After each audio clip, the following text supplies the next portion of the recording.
Good afternoon, everybody, to day one of our two-day event on the impact of COVID-19 on labor market and firms in the MENA region. Apologies for being 5 minutes late. We're now all set to start. I'll make a couple of announcements before I give the floor to my colleague, Yasmin Fahim, to initiate the welcome remarks, both her and Dr. Eric Orslin. Apologies if I don't have the right pronunciation. And then we can start with our first session. I'd just like to bring your attention that there's translation to French and Arabic available. You can click on the globe for the language that you're interested in. The session is being recorded and broadcasted live on the ERF YouTube channel.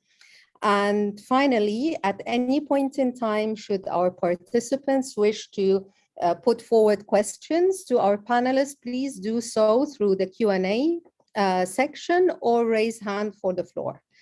And with that, I give the floor to Yasmin to initiate the session with the welcome remarks on behalf of Dr. Ibrahim Al-Badawi. Thank you, Shireen. Thank you, everyone, distinguished participants and partners. On behalf of Dr. Ibrahim, who unfortunately couldn't make it today due to unforeseen circumstances, and ERF, I'm very pleased to welcome you to the webinar on measuring the impact of COVID-19 in the MENA region on labor markets, firms, and households, which is jointly organized by ERF and the ILO in the context of our ongoing partnership that we started since 2019. This collaboration has led to the production of several knowledge products. A first report on jobs and growth in North Africa has been produced. The report has been launched and disseminated in a series of policy webinars in 2021. Several expert group meetings were held to discuss emerging issues. We produced research papers, survey data, highlight reports, policy briefs, country case studies have been published. The work on the second research report on jobs and growth has been initiated with a focus on the impact of COVID-19. And in that context, and to be able to study the observed impact of the pandemic in a timely manner, and due to the lack of accessible data at the time, the ERF and ILO joined forces to carry out the COVID-19 MENA Monitor Surveys series, which is a series of wide-ranging nationally representative panel phone surveys targeting individuals with mobile phones aged 18 to 64, covering 5 Arab countries in the MENA region. The range of questions monitored the effect of the crisis on households, workers, as well as micro and small enterprises, and the way in which they have been coping with the pandemic and how it has impacted them. The research findings that you're about to listen to today are mostly based on the analysis of the COVID monitor data. And the objective of the webinar is to provide a platform to present these findings and key messages derived from the multiple waves of data collected and the research papers analyzing them. We invite you all to check the data on the ERF data portal and to make use of these publicly available and open access microdata sets. We hope that this evidence-based research will provide a contribution to the ongoing policy debate on impact of shocks on households, firms, growth, and job creation in the region. Before concluding, I would like to thank the ILO for this partnership with ERF, which has enabled us to conduct this work. And I would also like to extend my gratitude to our TI team, the research team, and the ERF and ILO team for their hard work and dedication throughout this process. And I would also like to thank our distinguished panelists. And finally, I thank all the participants who have joined us today, and we look forward to stimulating and engaging discussions. Over to you, Eric.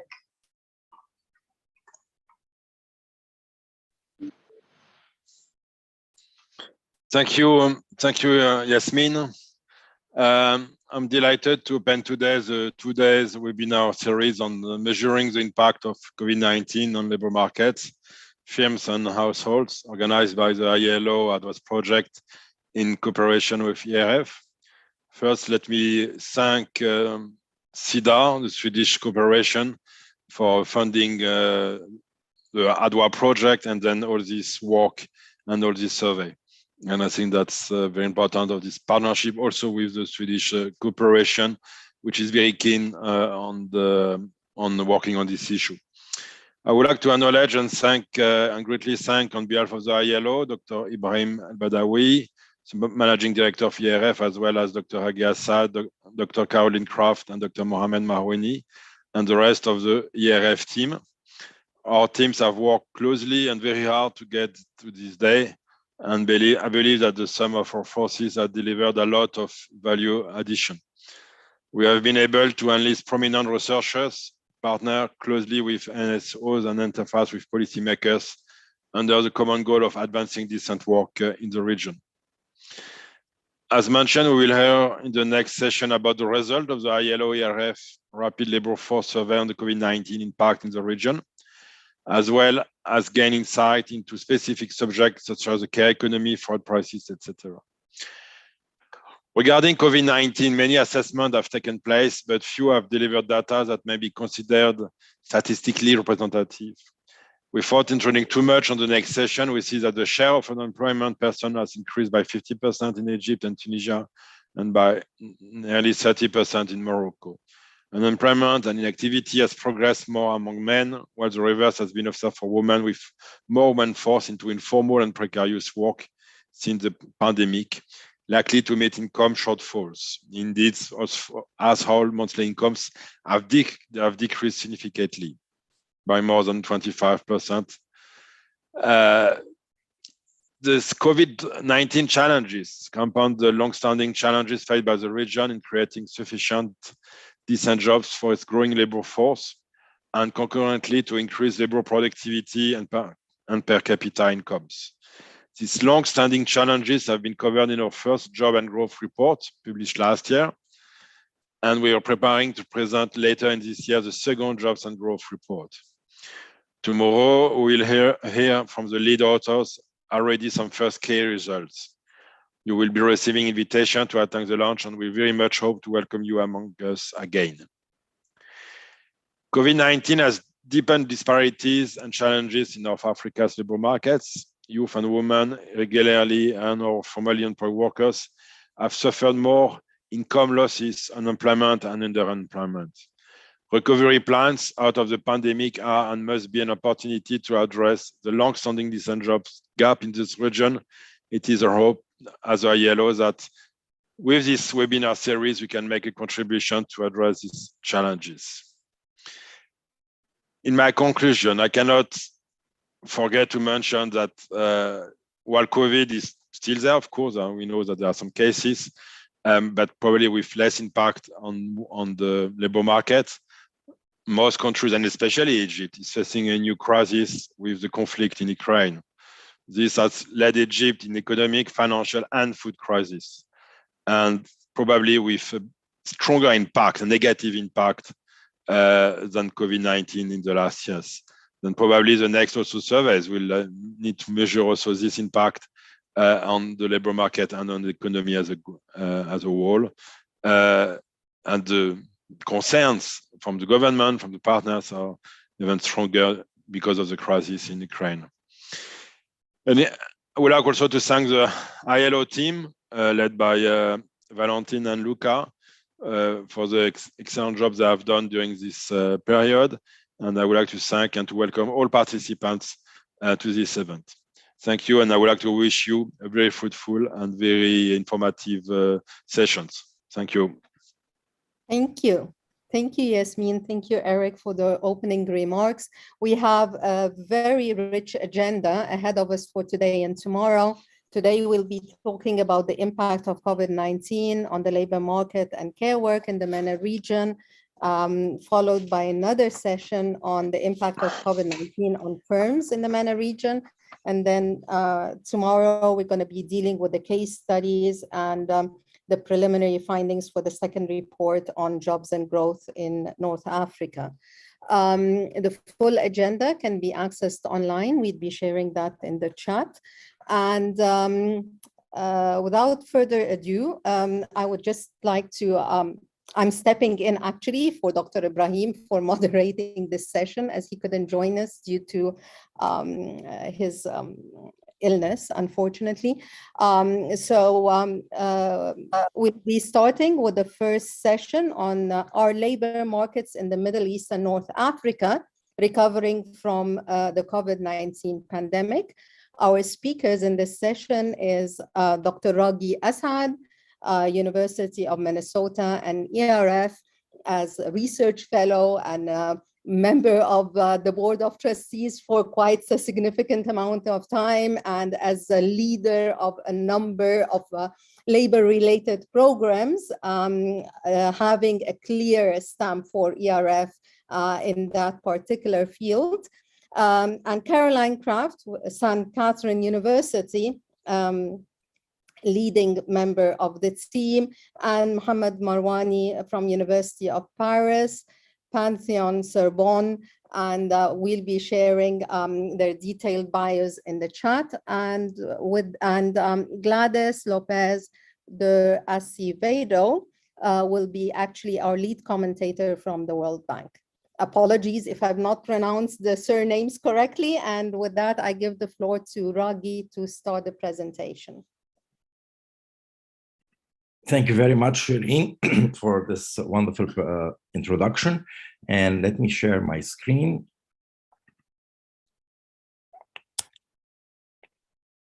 So, all right.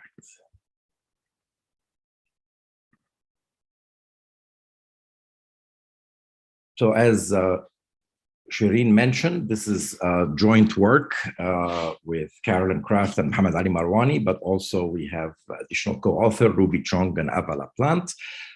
This is kind of a more analytical paper on the effects of the COVID-19 pandemic on the labor market. And there is more descriptive work that was done in the form of policy briefs and country papers, which you'll see some country case studies which you'll see tomorrow. But this is an attempt to kind of do more analytical work on the same data.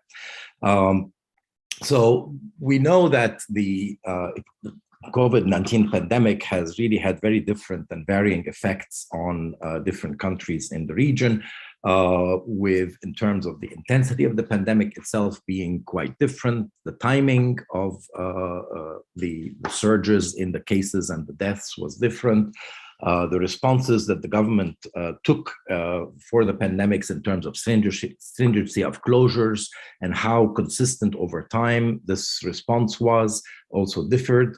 The economic impact was very different, and we'll see some data on impacts on GDP in different economies over time, but also the public economic and social responses. So with all this variation, we would expect to see quite some differences in the effects of COVID on the labor market.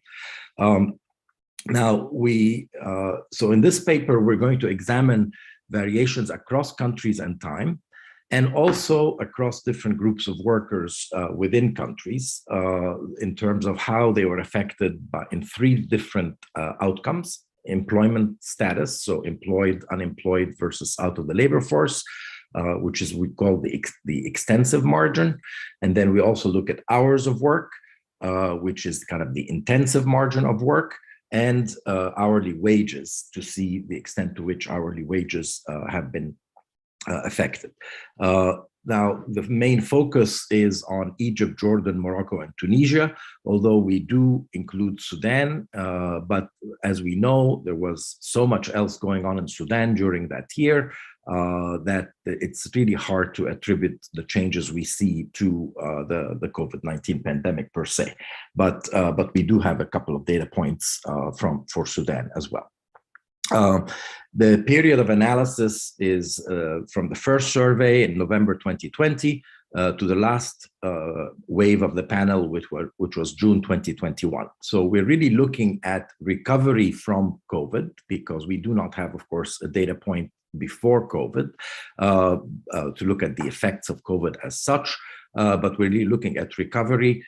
We do know what the status in employment was of people before the pandemic, but we felt that the retrospective data for before the pandemic was not really comparable to the data we have from the surveys themselves. So the main messages here are that Jordan and Tunisia and to a lesser extent, Morocco had a much more severe experience with the pandemic than Egypt in terms of cases and deaths, and also but the labor market response has differed across the two countries and definitely across them and Morocco and Egypt because of the nature of their economies.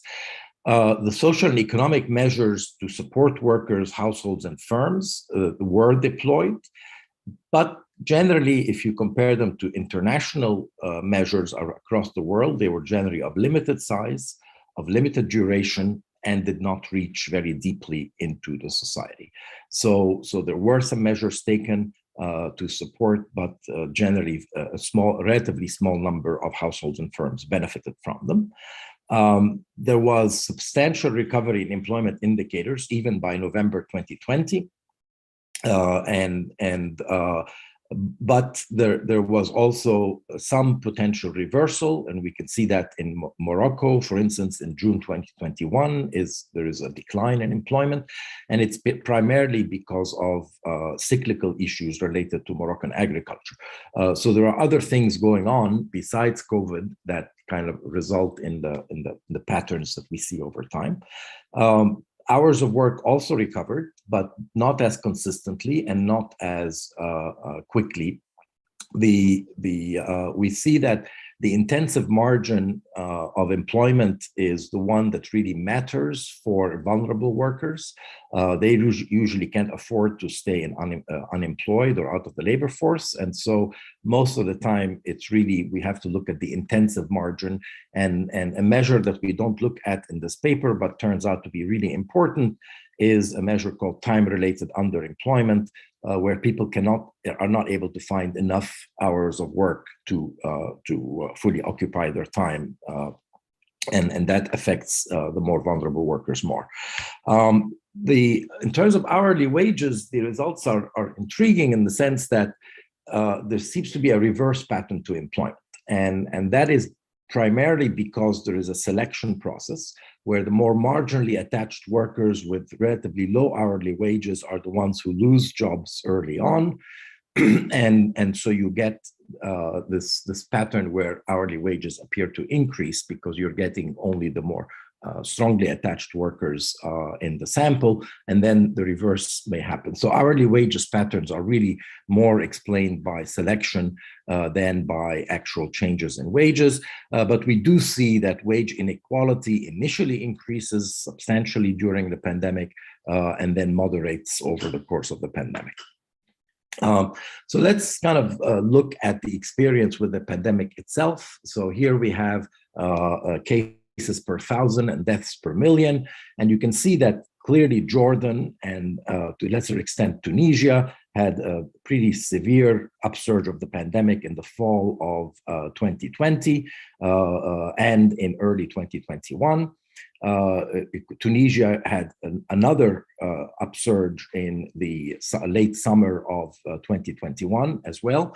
Now that's beyond the range of our data. Our data ends in June 2021. But you can see that in comparison, Egypt had a very mild, at least in terms of reported cases. Even if you account for underreporting, Egypt would still be quite mild. And Morocco is somewhere in between, with most of the surge happening in the fall of 2020.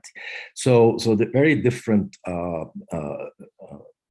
experience with the pandemic itself, but also very different experience with the policy response. So this is a stringency index that indicates the lockdown, the stringency of lockdown policies in each country. All countries locked down quite substantially, like much of the world, in the first few months of the pandemic.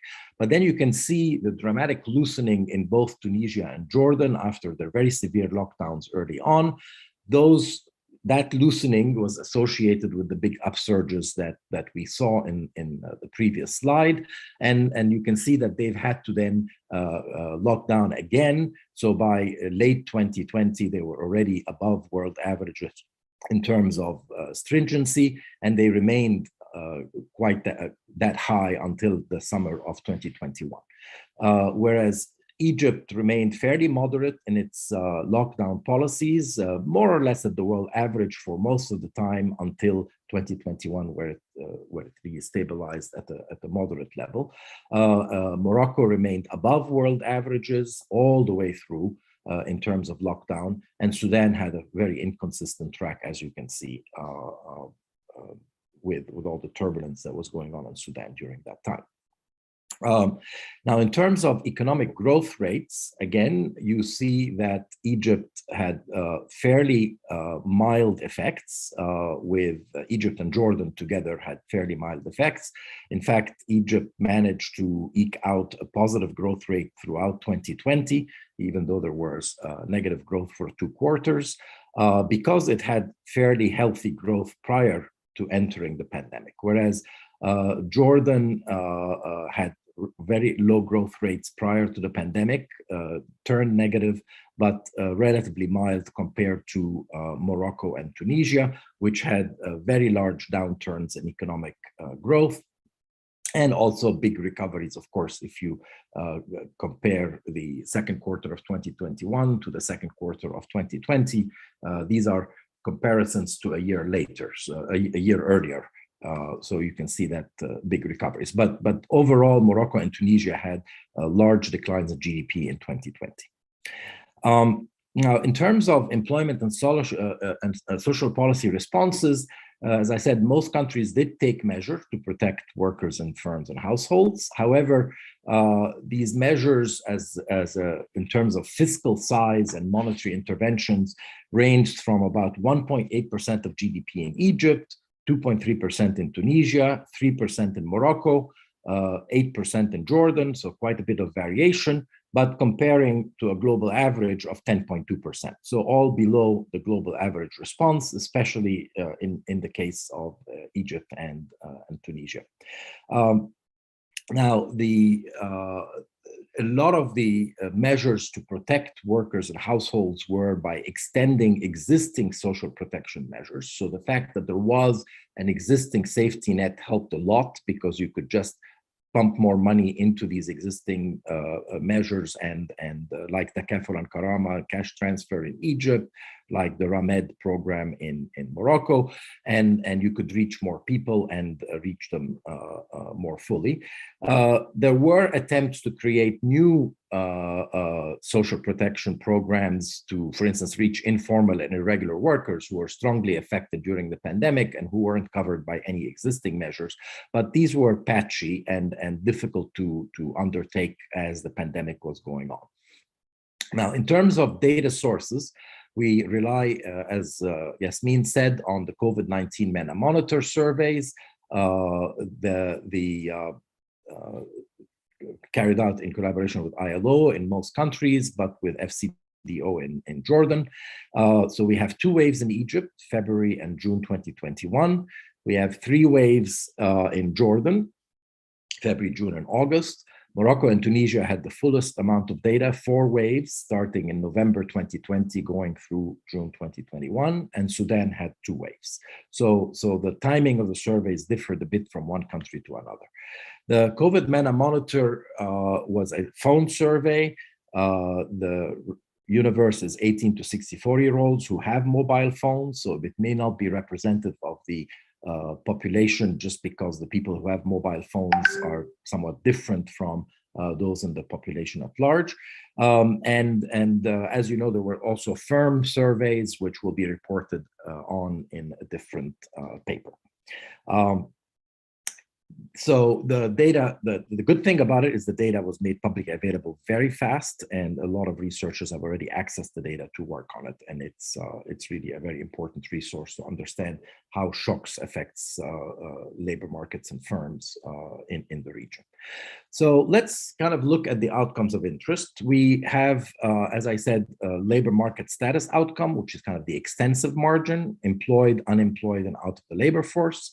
And we look at those 3 outcomes over time. We also look at wages for the month prior to the interview, if the person is a wage worker. So one thing that would be a good addition that we didn't collect data on are the actual incomes of non-wage workers, self-employed workers over time, which are more difficult to collect in terms of data, but those are likely to be much more sensitive to the pandemic than actual hourly wages. And in terms of the last one is the intensive margin of employment, the hours per week, based on the number of hours worked in the 7 days preceding the interviews for all workers, including self-employed workers. So methods, usually we're estimating multivariate models depending on the outcome of interest. So if it's a categorical outcome like employment status, we use multinomial logic models. If it's hours, we are using a Tobit model to account for people who have 0 hours. And we also using semi-log OLS model for the hourly wages, which is a standard model for wages. Then we use these models to make predictions over time for different types of workers. So first, we have a set of pooled models across countries that allow us to compare across countries over time to see how these variables have changed over time for different countries. And then we do another set of models where individually for each country, where we control for workers' characteristics to look at how the experience of the pandemic has differed for different types of workers over time. Of course, we correct for pre-pandemic labor market status, pre-pandemic industry of employment, and income or wage quartile, where you were in the income distribution prior to pandemic. Now, this is the kind of prediction that comes out of these models. If you want to compare across countries, we predict the fixing. So at the average level of other variables, we look at how employment has changed over time. And as I said, this is the period of recovery. So you can see that employment rates are generally increasing as they recover from the pandemic. The worst point was in the second quarter of 2020, and then recovery from there on. And you can see that in Morocco in particular, there is this dip in June 2021, which we attribute to cyclicality in Moroccan agriculture. But unemployment as well, you can see there is a recovery as unemployment starts recovering from the pandemic. Now, in some cases, the recovery is better than in others. In Tunisia, for example, we see from this data and other data that it was much slower to recover, and in fact, unemployment remained fairly high through June 2021. Now, there was an interesting dynamic in the case of out of the labor force. While this data doesn't disaggregate by gender, we know that in Egypt, for women, for example, the rate of participation declined significantly as a result of the pandemic. And in fact, unemployment declined for women in Egypt as a result of the pandemic, as women stopped looking for work and in fact withdrew from the labor force. Whereas in other countries, it was seen as an increase in unemployment among women. So the different patterns sometimes differ from one country to another. And again, Sudan, you can see that the patterns are somewhat, the rate of unemployment is higher, but the trend over time is harder to interpret. All right, so we could also just summarize what happened to different kinds of workers as a result of the employment dynamics. As we all know, public sector workers were most likely to persist in employment, followed by formal private sector workers. Most of the instability in employment was among informal workers and self-employed workers. Jordan, in general, showed more stability in employment status, especially for Jordanians. And it's because it has a fairly large fraction of employment that is formal compared to other countries, and it also legislated protections against layoffs in these formal jobs. So there was legislated protection, which stabilized employment somewhat in Jordan. Whereas Morocco and Sudan, with the much more agrarian and informal labor markets, showed a lot more transitions in and out of employment. And that was especially concentrated among informal wage workers and among self-employed workers. If we look at those who had lower income initially prior to pandemic, we see that there isn't a strong relationship to employment itself. But interestingly, the lower income workers had lower unemployment, and that's consistent because they're less able to afford to be unemployed. So they tend to be underemployed rather than unemployed. So what we find is that the unemployment is really not a good measure of the vulnerability of low-income workers as much as other measures would be. So hours of work, again, we see that, the hours of work here, we have a recovery in the case of Morocco, but then things stabilize and start declining again. And in the case, and the patterns are somewhat inconsistent across countries. So you have countries like Tunisia where hours of work actually decline and go up, and other countries in which they increase and come down. So not as easy to interpret the patterns that you see in the hours of work. But in any case, the other work has shown that the time-related underemployment is the variable that is most sensitive to the pandemic, and in fact spiked the most during the second quarter of 2020, and then recovered after that, but somewhat more slowly for some groups than for others. Again, hourly wages, as I mentioned, tend to go in opposite direction. When employment rates are low, hourly wages tended to be high, and vice versa. And that is because of the selection effect that I talked about, with as more marginal workers return to the labor force, hourly wages tend to decline. But in terms of wage inequality, if you look at the 75th versus the 25th percentile ratio of wages, you can see that the greatest inequality was in November 2020, pretty much at the height of the pandemic, and then after that, wage inequality declined. So again, this selection effect resulted in more inequality at the time of the peak shock. So let me just provide some conclusions here. As we saw, that Egypt's experience was more moderate, and the labor market effects of the pandemic were more moderate. There was quick recovery in the case of the employment aggregates. Morocco and Sudan, where the more agrarian economies, had more dynamic movements in and out of employment, and there was a sort of return to agriculture that you can see in the case, particularly in the case of Sudan. And in the case of Morocco, there is the effects of the drought, which adds to the problems of the pandemic itself. Jordan managed to limit labor market effects of the pandemic for Jordanians by instituting these legal bans on layoffs, but also taking advantage of its more formal economy. Now, a lot of the brunt of adjustment was carried by the Syrians and other foreign workers in Jordan. And we have other papers that are exploring that in more detail, showing that the Syrians were much more negatively affected by the pandemic than the Jordanian workers.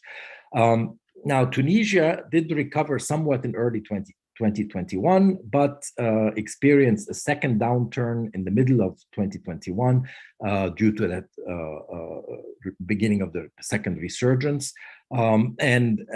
There's also been fairly limited ability of the government to respond beyond the initial closure period, which was in the spring and summer of 2020. So that you can see that at least unemployment in Tunisia was persistent till quite late. And I thank you for your attention.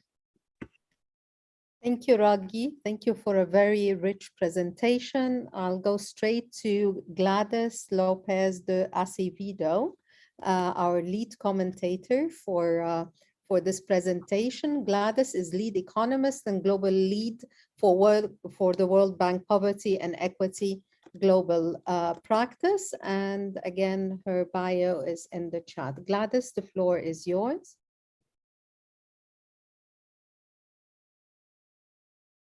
Gladys, you're on mute. Hi, how are you? Can you hear me? Yes, now we can. Thank you very much. It's really a pleasure, and I am very grateful to Ravi and Caroline for asking me to provide comments on this very important paper. So I think the paper is very timely. It's very comprehensive. I just have a couple of suggestions or remarks based on a recent work that we carry out at the bank. Let me see if can you see well my slide? Just a little. Okay. So the outline of the presentation, and I will go very quickly because I know that only have 10 minutes. I wanted just to highlight some complementarity with the recent World Bank publication. I think the paper is very timely because, as mentioned, the number of rounds, better understanding of COVID, and which is specifically also the paper focused on labor market outcomes. There are a lot of agreements with this paper that we had also in the publication because the region was already in trouble before getting into COVID. Also, something that we noticed was the timing of the survey matters for observed impacts. The complementarity in data, which this paper is more in terms of data collected from phone surveys. In the World Bank publication, we try to leverage existing labor force and household budget surveys, of course, with all the pros and cons that each one of these data sets come. Then also, as it was mentioned, context matters a lot. That's something we saw we realized in the case of the publication, in order to better understand the adjustments in the labor market. In some countries, we saw the increase in inequality and the emergence of a new poor. Countries hit by multiple shocks, apart from COVID, which are also important, and the increase in poverty. So I won't go into a lot of details in this publication, but just to mention that the takeaways from the publication also coincide with the context that Ravi and Caroline talk at the beginning of the paper in terms of the effects of COVID on the population, that substantial increase in that led to important disparities. Even after the recovery from labor markets, what we see in the World Bank publications is a substantial increase in poverty. Well, and now more with the recent conflicts. Then, as they mentioned, also the region was already hit by major issues in terms of inflation, macro crisis, food security, fragility, and conflict. And then in the report, we talk about some issues moving forward.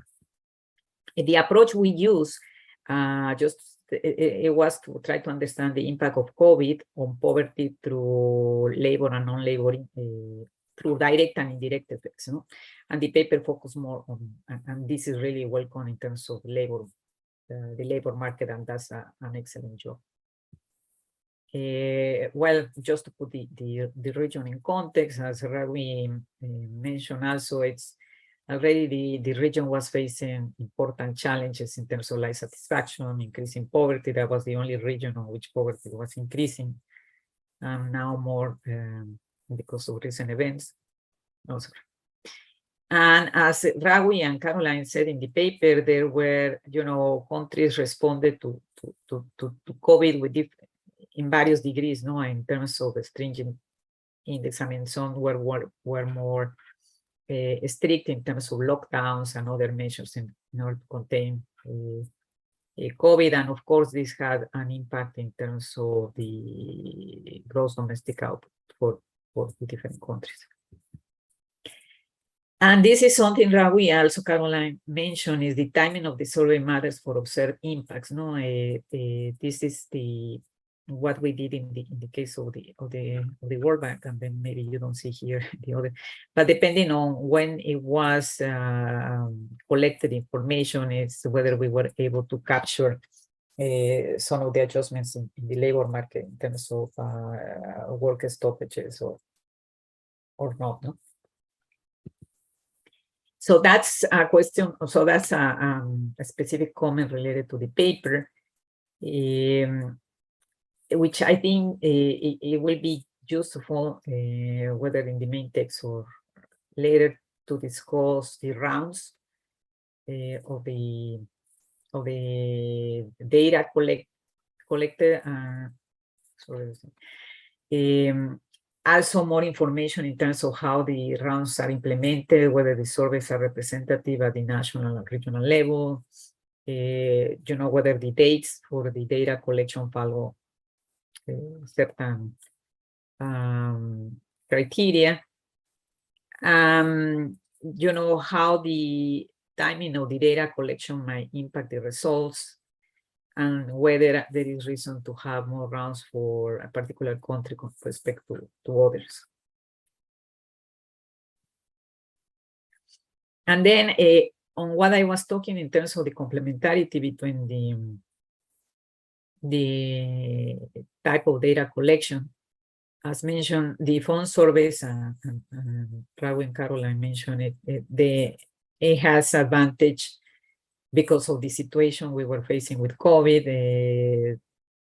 Of course, there are some other limitations in terms of how many questions and how in-depth can be answered these questions. Who are more likely to respond.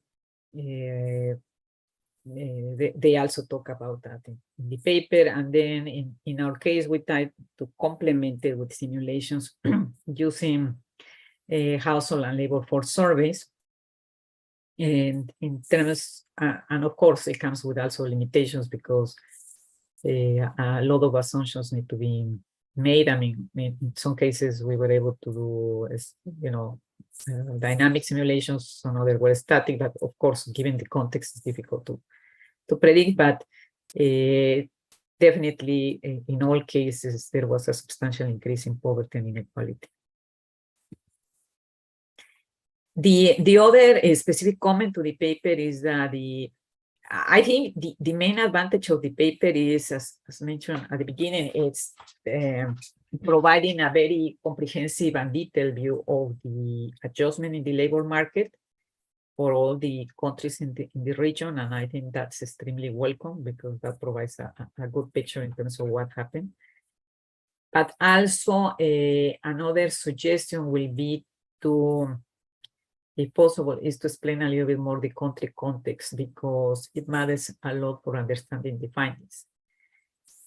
Because although we know that labor markets, it's a challenge in all countries in the regions, there are some countries where, labor regulations are more stringent than in others, no? In the case of Morocco, for instance. So it will be important to explain how selectivity of employment laws work in each country, which industries which will have expected to recover from COVID faster. So how is that the institutions and the context are explaining the findings in terms of the adjustment in the labor market in general, and with what type of workers? No? Okay, that's something that will be important. And just to provide some, and I won't go into a lot of details, what we saw in terms of the publication of the World Bank is we saw different type of adjustments across countries. In some countries, as mentioned, was through the loss of income, poverty increase. In others, there was also the other issues that were important: food insecurity, also the issue of refugees. And this issue that we mentioned, that there was also an emergence of a new port with some characteristics in terms of, whether women or urban. Also, that's a challenge after the adjustment in the labor market. Okay, what is that we can do with populations that were clearly at disadvantage because of this important shock? And the other point I was making is, for instance, Lebanon. There were multiple shocks here. COVID-19, recession, inflation, plus so all these create really a huge increase in poverty, and right now with the food crisis, which are expected to leave, certain populations like refugees, which were already poor, much more poorer, reflecting the inequalities in transmission of the shock. And finally, yes, something that we are seeing now also with the recent household surveys that we're collecting is the increase in poverty, which is something very worrisome for the region, the increase in poverty and inequality. And that's, I think, where also policy needs to be zoomed in. In terms of mitigation measures, and that's the final comment I want to because Riley and Caroline talk about that in their paper, it's just to mention that we saw a lot of heterogeneity in terms of the impact of the mitigation measures, and that's why I was mentioning that context also matters, because, for instance, in Tunisia, despite the country taking several mitigation measures, there were limited impact in terms of poverty and inequality, while in Iran, mitigation measures seem to be effective in terms of addressing poverty and inequality. Then I think we can agree that COVID-19 affected some groups harder than others. Also, there is coincidence with the paper that those in public and private sector were better protected, those who had already or were receiving benefits. And that is, COVID was part of one of many conflicts that are affecting the region, the risk of unequal recovery. That's something which, policy making needs to put more attention, and the impact of poverty. And this paper is really great in terms of understanding the impact of COVID on the labor market and doing it more systematically. We are just trying to complement here also with the collection of household and labor force surveys. Thank you. Thank you, Gladys. And thank you, Raghi, for the presentation. I have a request. We have 3 questions.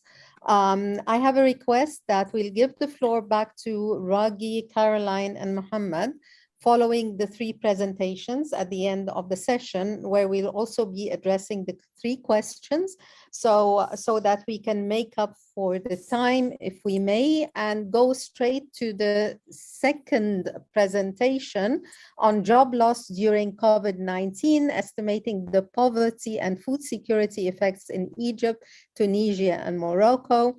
The paper is by Adel Ben Youssef, University of Nice Sophia, Antiopolis and ERF, and also Barim Brenaj from University of Pristina. I would like to give the floor to Barim, who would be giving the presentation on behalf of the authors. Barim, the floor is yours. Hello, thank you. Just let me share my screen.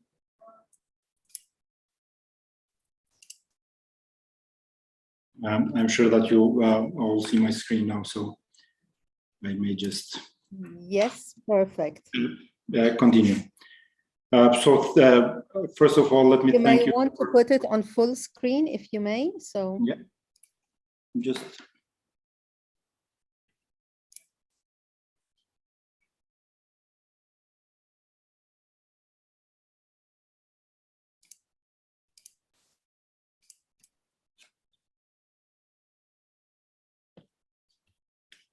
Is that okay? Perfect. Okay. So first of all, I want to thank the organizers for giving us the opportunity to present our research here. Today I'm going to discuss a paper that we wrote together with my co-author Adel Ben Youssef on job loss during COVID-19 and estimating the poverty and food security effects in Egypt, Tunisia, and Morocco.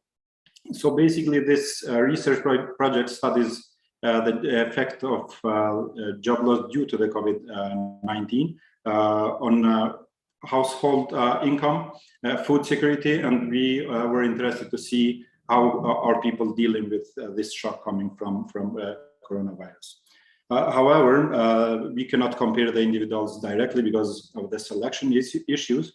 To overcome that, we apply a propensity score weighting procedure, which, in our opinion, does a decent job in correcting for these differences between these groups. We use ILO-IRF COVID-MENA monitor data, and once again, we focus on the following outcomes: household income per capita as a proxy for poverty. Food security is proxied by two variables, which is food affordability and food reduction, and 4 coping mechanisms. The motivation behind this paper, in a way, is summarized in the 4 graphs that you see here. Universally, you can see that the effects are negative despite the job loss status. However, we see that the Tunisia and Egypt were hit harder in terms of job loss compared to the Morocco. Fortunately, in a way, the most lost jobs were temporary, but however, a significant part of them was permanent. We see in the panel B of this graph that the household income per capita in February 2020 is much higher compared to the first observed wage in each country.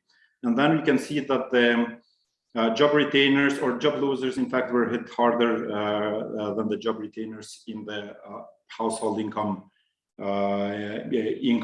measure. And then we see that the groups differ quite so much in terms of the coping mechanism, but we are not sure whether these differences come from the job loss due to the COVID or they are simple effects of the different characteristics that the groups might have. So the data and variables that we use, I don't think that I need to go into detail into presenting the COVID-MENA monitor. I'm just going to discuss regarding our sample restrictions. We use individuals who were employed at the beginning of the pandemic because we wanted to keep the groups as much comparable as possible. So we wanted to have groups that are comparable in terms of comparable at the baseline. Then we use only individuals who have full information regarding demographic characteristic, education, and job income and job characteristics. This is because we use these characteristics in order to model the probability of job loss. Then we use we keep in our sample only individuals for whom we have full information. We have information on the job loss at the time of the first interview, but have in mind that the job loss here is defined by a question which was, did you lose your job or did you experience some kind of layoff because of COVID-19? With these restrictions, we have 5,257 individuals, of whom around 3,500 are job retainers and 1,600 are job losers. Our original empirical strategy, we wanted to compare, or we wanted to measure the job loss at time T, or at first interview, and then we wanted to check how did this impact the outcomes of interest in T+1, T+2, etc. However, due to the relatively high attrition rate, we couldn't use that strategy as our main strategy because we do not have that much observation in time, as I already told. So this enables us only to measure short-term effects, and so we check only contemporaneous effect of job loss. So meaning that we see the effect of job loss in one wave within that wave. However, in robustness check, we also use the strategy with T+1. We use retrospective information as our baseline for modeling the probability of job loss. So the dependent variables are those that I already discussed about them. And then job loss is defined as a measure if someone has experienced in each wave some kind of layoff in last 60 days. In further robustness checks, we also use divide the job loss into permanent layoff and temporary layoff. Our estimation strategy is as follows. Our outcome variables are a set of household income, food security, and coping strategies. And then lost jobs is defined or is a binary indicator showing whether a worker lost his job as a result of COVID-19. And then gamma here is a vector of predetermined covariates, namely age and age squared, gender, marital status, living area, and some job characteristics like informal job, working from home, regular job, education level, and firm size. In TAU, we include country, industry, and occupation wave fixed effects. We hope that we catch country trends and industry, occupation trends, and wave fixed effects, wave trends with these fixed effects. Especially important here are the wave fixed effects, because since the waves are not measured at the same times in the countries in our sample, we may have some differences in the stringency of the corona. So we hope that the wave fixed effects fix in that direction. This estimation strategy would work in an experimental context. However, in the real context, job loss, it's not random at all. So the key selection problem that we face here is probably due to the ability differences between individuals in the sample, or another source of the selection would be due to the differences in the firms that employ the individuals in our sample. So to overcome these issues, we use a propensity score weighting procedure that is as follows. Here we also use a comparative list of variables in order to model the probability of job loss, and then we compare individuals within the same bracket of probability of job loss despite the true job loss status. Here we use age, marital status, household size, education, whether the work is inside, industry fixed effects again, and occupation fixed effects.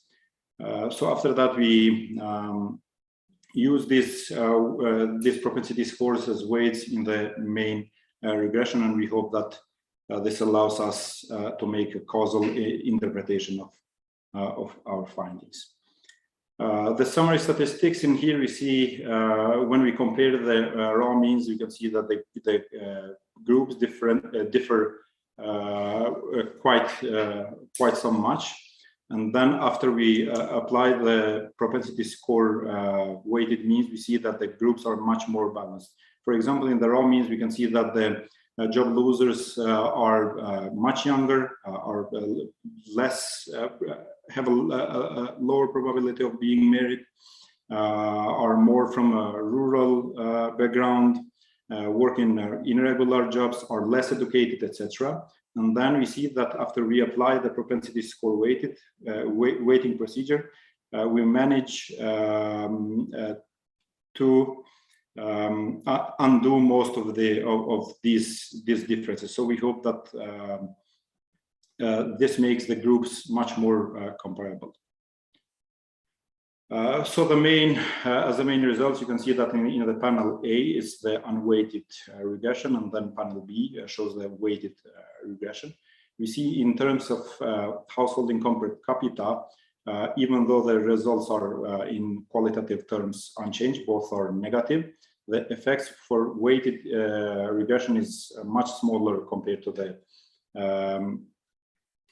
unweighted regression, which is 11.5%. Around 11%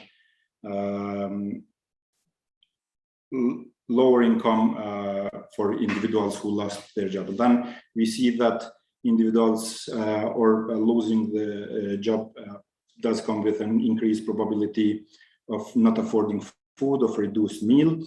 And then we see that how people are dealing with this shock coming from Corona. They are mostly relying on help from relatives, taking money from savings, migrating back and selling their assets. Strangely, we do not see any, sorry? May we try and conclude in a couple of minutes, please? Yeah, sure. We see that we do not have an effect for borrowing. So the robustness checks, we also include the effects in T+1. And then we see that the effect gets even stronger, even though the sample is much smaller. Another comparison that we did is that we included the control group, which was totally unaffected by COVID in terms of losing job, in terms of shorter working hours, etc. We see that the results remain pretty stable. And then in terms of the heterogeneity, we see that mostly the most vulnerable groups are those who suffered more from the corona, from the job loss due to the corona. So in conclusion, COVID-19 has had a negative effect on the household income, which is around 11%, and then the large effect on food security, around 14% for not affording food, and 11% for probability of meal reduction. So thank you very much for your attention. Thank you, Borim. I'll go straight to request the intervention of my colleague, Dr. May Gadalla from Cairo University and ERF Statistics Manager as lead commentator. May, the floor is yours. Counting on you, May, and then on Caroline to do some catching up, please. Floor is yours, May. Okay, thank you. I'm just trying to share my screen. Is it clear now or not? I don't think. No, we can't see your screen. I'm sorry. And we'll need to adjust your camera so we see you fully.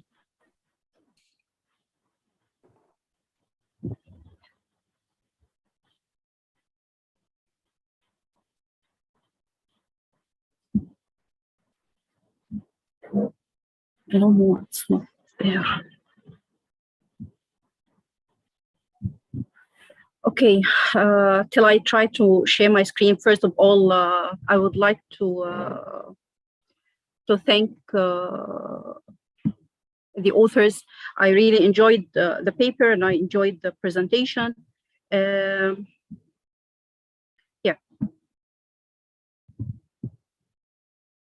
Okay.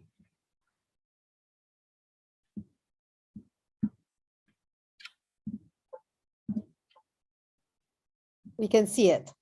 Yes, thank you.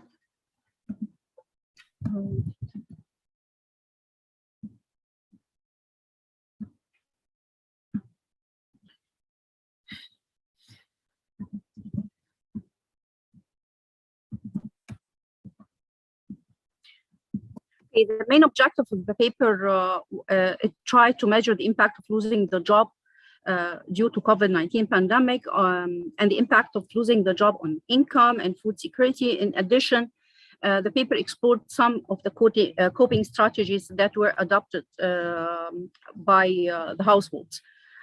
First of all, the paper regarding losing the job, was it about for those who were wage workers or not? Because the variables that were used were mainly for the wage workers. So that needed to be more clarified in the paper itself to specify the target group.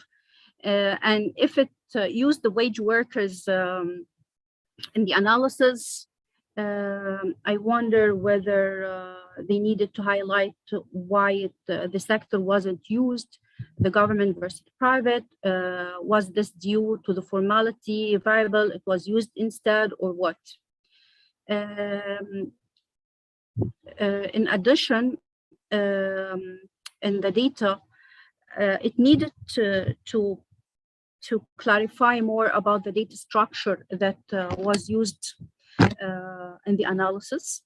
I understood that they used the first wave information. They used the information of the wage workers or the workers just before the pandemic, whether it was regular, formal work, and the sector, the occupation, the industry, and so on. But for some of the waves, there were some differences. So they needed to highlight this. For instance, they mentioned they used the first wave of Egypt in June 2020. And there was another first wave for Egypt, which was, I believe, in February 2021. So it needed just to elaborate more about the structure of the data and the use data. On the other hand, I was a little bit confused about the outcome variables. First of all, the household income per capita. For instance, in the analysis, it appeared later that the number of observations for this outcome was around 2,000 or something like that, while the number of observations for other indicators like food security, it was around 4,000. So why is there, a difference in the number of observations? And on the other hand, I know that the income was measured for the households just before the pandemic. And after that, it was the question was about whether it decreased or increased and by how many percentage. So it needed more explanation about how they computed the change of the household income per capita, whether they used the percentage to compute the income and the second after the pandemic, or what. And if this is the case, was there information about the level, the wealth level, or an indication about whether poorer suffered more or what? Because the quantile of the income wasn't incorporated in the analysis.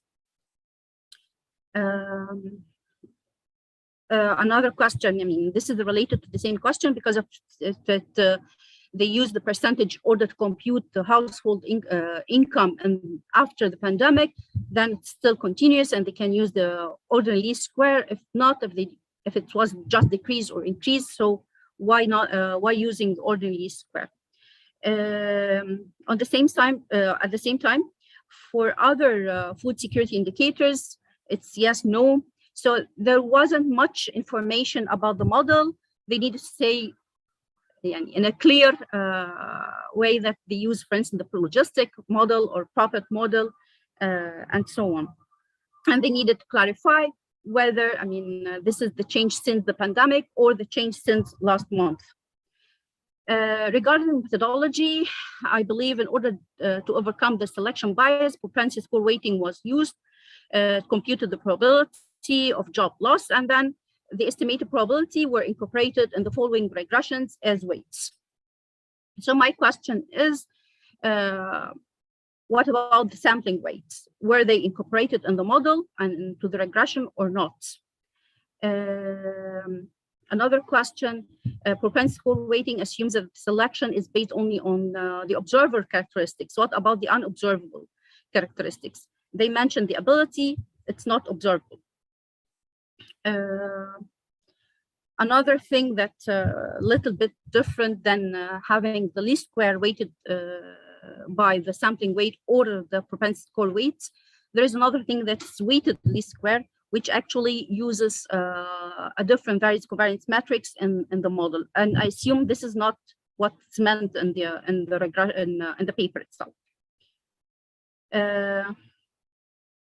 Again, here in the interpretation of for the models for the food security, it needed more clarification about whether they are using the marginal effect or what.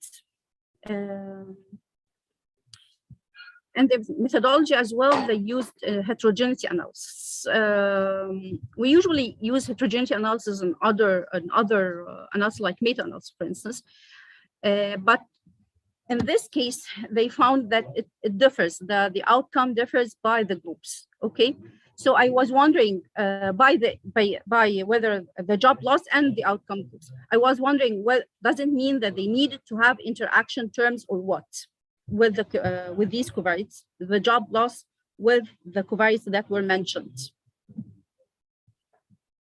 And in the presentation, I believe the first equation symbols were corrected rather than the paper. In some of the results, for instance, like the table 1, where they have summaries of the percentage difference for difference variables, means by the job loss, I wonder if they can add whether these differences are significant or not. In figure 1A,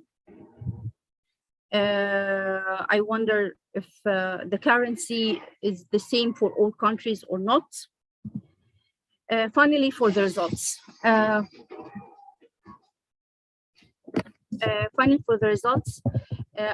There were some very strong messages, like extreme poverty. They needed to elaborate this more. They needed to have more summary statistics about the food security and the percentage who did suffer from food security. Another thing, since the results, actually, it was expected. If they face job loss, they're going to face loss in the income. They're going to suffer more from food security. So if the results are expected, maybe the authors should have spent more about the comparison between the 3 countries, discuss the differences of the 3 countries before and after the pandemic, maybe use separate models by countries or not, especially that the previous presentation showed that, for instance, females suffered or faced job loss or employment differently between the countries. Tunisia different than Morocco, and so on.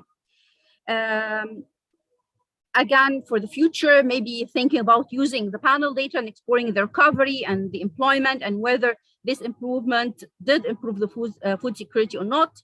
And finally, consider different analysis for coping strategies, maybe, since, I mean, it's too many outcomes. Maybe they can think about other technique to cover all these outcomes and coping strategies. And since this is a sequence of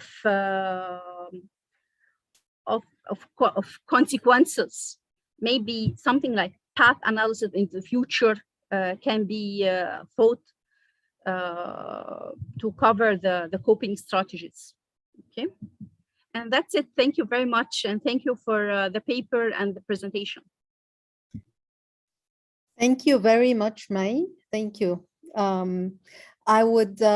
I'm really glad to welcome our lead commentator, who was just able to join us as we speak, I think, and we'd be ready to go with the 3rd presentation for the session on the impact of COVID-19 pandemic on women's care work and employment in the Middle East and North Africa. Our speaker is Caroline Kraft, St. Catherine University, and our lead commentator is Ms. Nehad Abul Omsan, chairwoman of the Egyptian Center for Women's Rights. Welcome, and glad you're able to join us. And Caroline, the floor is yours, and I remind our participants to include their questions so we can address them all following Mrs. Nehad's intervention. Thank you very much. Thank you. Caroline? Thank you. Thank you very much for the introduction. Let me just share my screen here. And then Okay, hopefully everyone is seeing my screen. Good morning, everyone from Wisconsin at the moment. I'm very excited to be talking about this important issue on the impact of COVID-19 on labor markets. And specifically, I'll be talking about women's care work and employment. And this is some work also with Dr. Ivan Sawenis and Maya Sieverding as well. So in terms of really the motivation for this topic, there was a lot of discussion about how the COVID-19 pandemic had disrupted caregiving arrangements. So it closed childcare, nurseries, closed down schools, and women particularly faced a sharp increase in their care responsibilities. Now we know globally that women's employment dropped during the pandemic and more so than men's. So the pandemic recession is often referred to as a she-cession because of this global pattern. Now, the impact of COVID-19 on care work and women's employment may be more severe in low and middle income countries, given the higher fertility rates and the larger gender disparities we see in care work there. That's a maybe, because this is an area that needs a lot more research. Now, when we're thinking about the Middle East and North Africa region, the region already had the world's lowest rates of female labor force participation pre-pandemic. So women's participation was already quite low. And the region also had the greatest gender inequality in care work before the pandemic. So we were particularly concerned about impact in the region. So when we're thinking about potential impacts, there are a couple of different avenues to think through that we'll be exploring. And so the COVID-19 pandemic had some effects just on the general economy and also on selected workplaces like schools were a workplace for women being closed due to the lockdown, or tourist industries got closed particularly. So these have some effects that'll be mediated through the degree and the type of economic stimulus through employment protections that will ultimately shape whether hiring was reduced and whether women workers are fired. On the other side of things, we have also the schools and the nurseries being closed or moved to an online modality or a remote modality of some kind. And this is going to increase time in childcare. And again, this will be mediated in terms of its impacts through employment protections, whether women have flexible work arrangements, also whether men increase their participation in unpaid care work. And so ultimately, potentially this could lead to women workers voluntarily, but in a very constrained, no other choice way, leaving their jobs. So together, these different dynamics of reduced new hiring, women workers being fired, and women having to leave their jobs due to care responsibilities could lead to lower rates of women's employment. So this is what we're exploring in the paper. The specific research questions we ask and the hypotheses we pose are, first, how has the COVID-19 pandemic, and particularly the closure of schools and nurseries, impacted women's time spent in care work? So we hypothesize that during periods when schools and nurseries were closed, time spent on care work increased for women with school age or younger children. And I'll tell you the results here, and then I'll go through them in more detail, but the results ultimately support this hypothesis. We do see increases in care work for women at these times of closure. Next, we ask, okay, how are exits from employment related to care responsibilities? Care responsibilities went up, what impact did this have? And we hypothesize that the pandemic has caused women with school age or younger children to exit employment. But interestingly, the results do not support this hypothesis. After we account for pre-pandemic employment, there are not differential exits. And really, this actually relates to the third piece of our research. So we ask, how do changes in employment vary by pre-pandemic type of employment? And we hypothesize that the impacts of the pandemic on women's employment depend on the type of employment they engaged in pre-pandemic. And the results do support this. And in particular, we see married women had largely selected out of the types of work that are hard to reconcile with care responsibilities.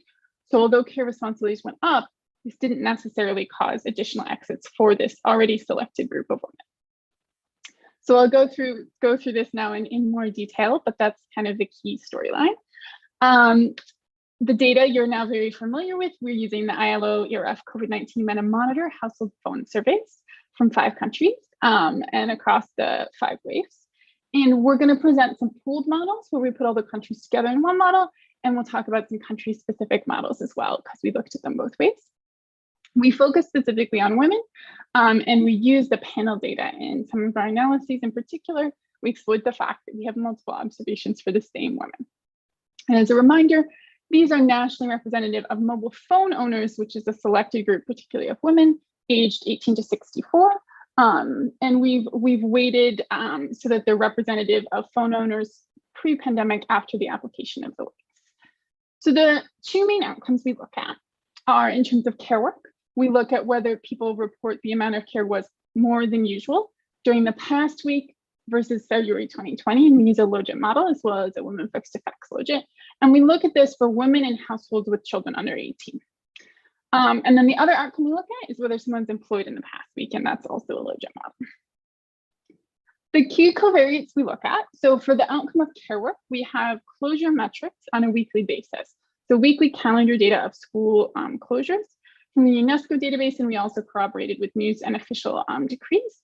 And so we distinguish between open in person, totally closed, not in session or on break, online, and partially open. So a lot of times things were partially open where it might be a half day, it might be 2 or 3 days a week, and that's what partially open refers to. For the employment outcome, our key covariate is having these school age or younger children. And so we're distinguishing between not being married or not having school age or younger children in the household versus being married and having no school age or younger children in the household.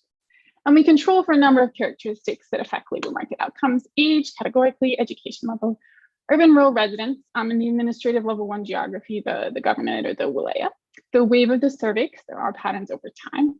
And then in the employment models, we include the initial February 2020 pre-pandemic labor market status. So we distinguish between public sector wage work, private sector wage work, non-wage work, unemployment using the broad definition because that's what's called, or being out of the labor force. So you're neither employed nor unemployed. So in terms of the results, I'm going to present first some of the descriptive results and then summarize the multivariate models. This figure is showing direct care work, so work caring for children. And it's the past week versus February 2020. And we're looking at this by country and by marital status, but it's for women in households with children aged 18 or younger. And care work increased for married women. We see that married women across countries, that dark blue bar, report more than usual care work, and to a greater degree than those who are not married. Those who are not married said, oh, sometimes it's more, sometimes it's the same, sometimes it's less. But for the married women with young children, we see between 41 and 48% were reporting more than usual care work the past week. So there's that increase in care work. And here's a visual we have of the operating status of schools and nurseries by country and date. And the bars here and the points are showing when we have data from the COVID-19 MENA monitor.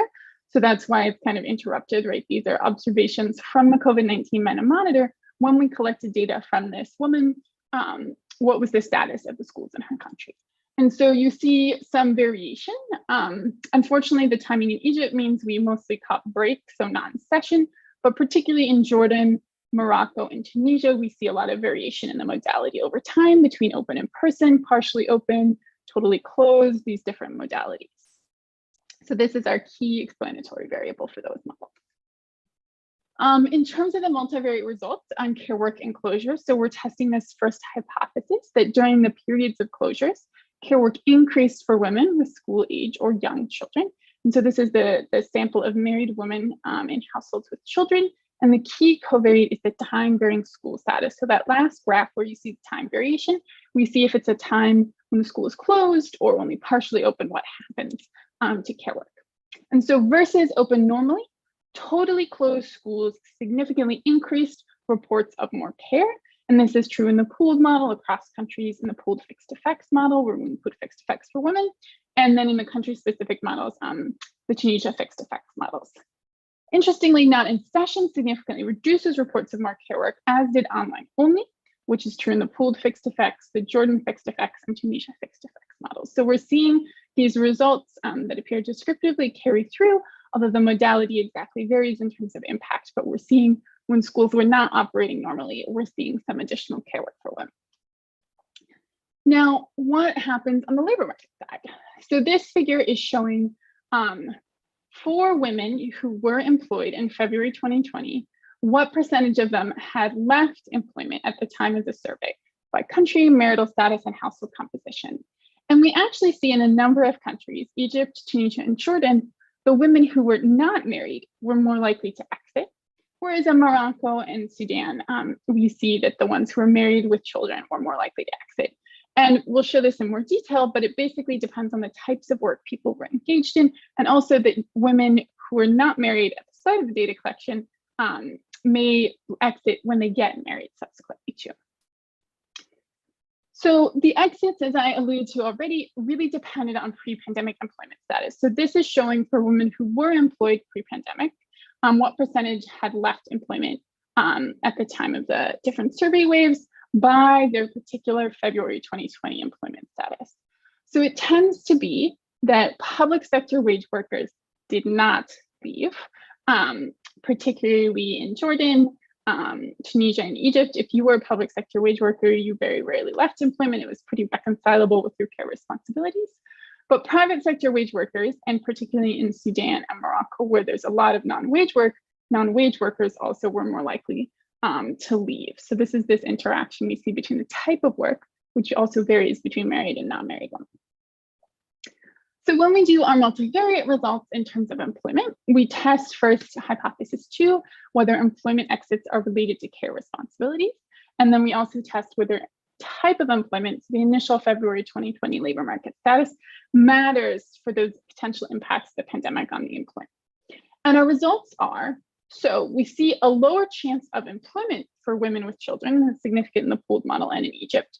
But this relationship disappears after controlling for pre-pandemic labor market status. So this is counter to H2.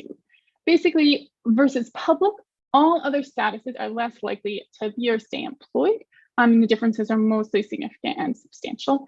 And this really continues pre-pandemic trends as well, where we see women leave the private sector more rapidly and persist in the public sector in most of these countries. We kind of interpret this as that women with care responsibilities, married women particularly, have already selected out of employment entirely, so they're not working, or they're only working in types of employment that are more reconcilable with care responsibilities. So they're in the public sector where they're more able to get leaves, or they're in non-wage work where they're working from home and more able to still do care work. And we do a number of sensitivity analyses to check these results. We look at only women employed in February 2020. There are no significant relationships with care responsibilities. We interact the type of employment and care responsibilities. It's only significant in Tunisia, where women are more likely to stay employed in the public sector when they have more care responsibilities. And then we look at the direct effects of school closures on employment for women with children, and this is not significant. So these all corroborate our main results. So to summarize, and then I'll talk about a couple policy implications. There was more care work than pre-pandemic times for married women with children. So we see that, and that total closures increased care work. But interestingly, the online modality did not. So there's some interesting things to think about, like why that is. Were they getting as much education online? Women with care responsibilities had the same or lower employment rates as other women, but they're not significant effects of care responsibilities on exit during the pandemic after controlling for pre-pandemic labor market status, or limiting to women employed pre-pandemic, or directly estimating the impact of closures.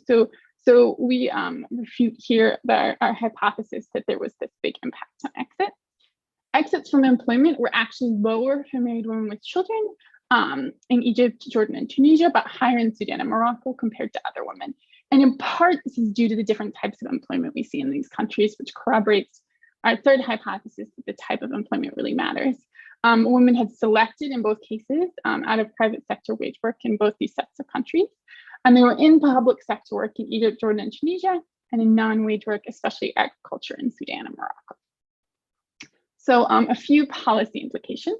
I do want to highlight that the school closures created additional care work responsibilities for married women with children, which underscores the fundamental and persistent gender inequity we see in care work in the region.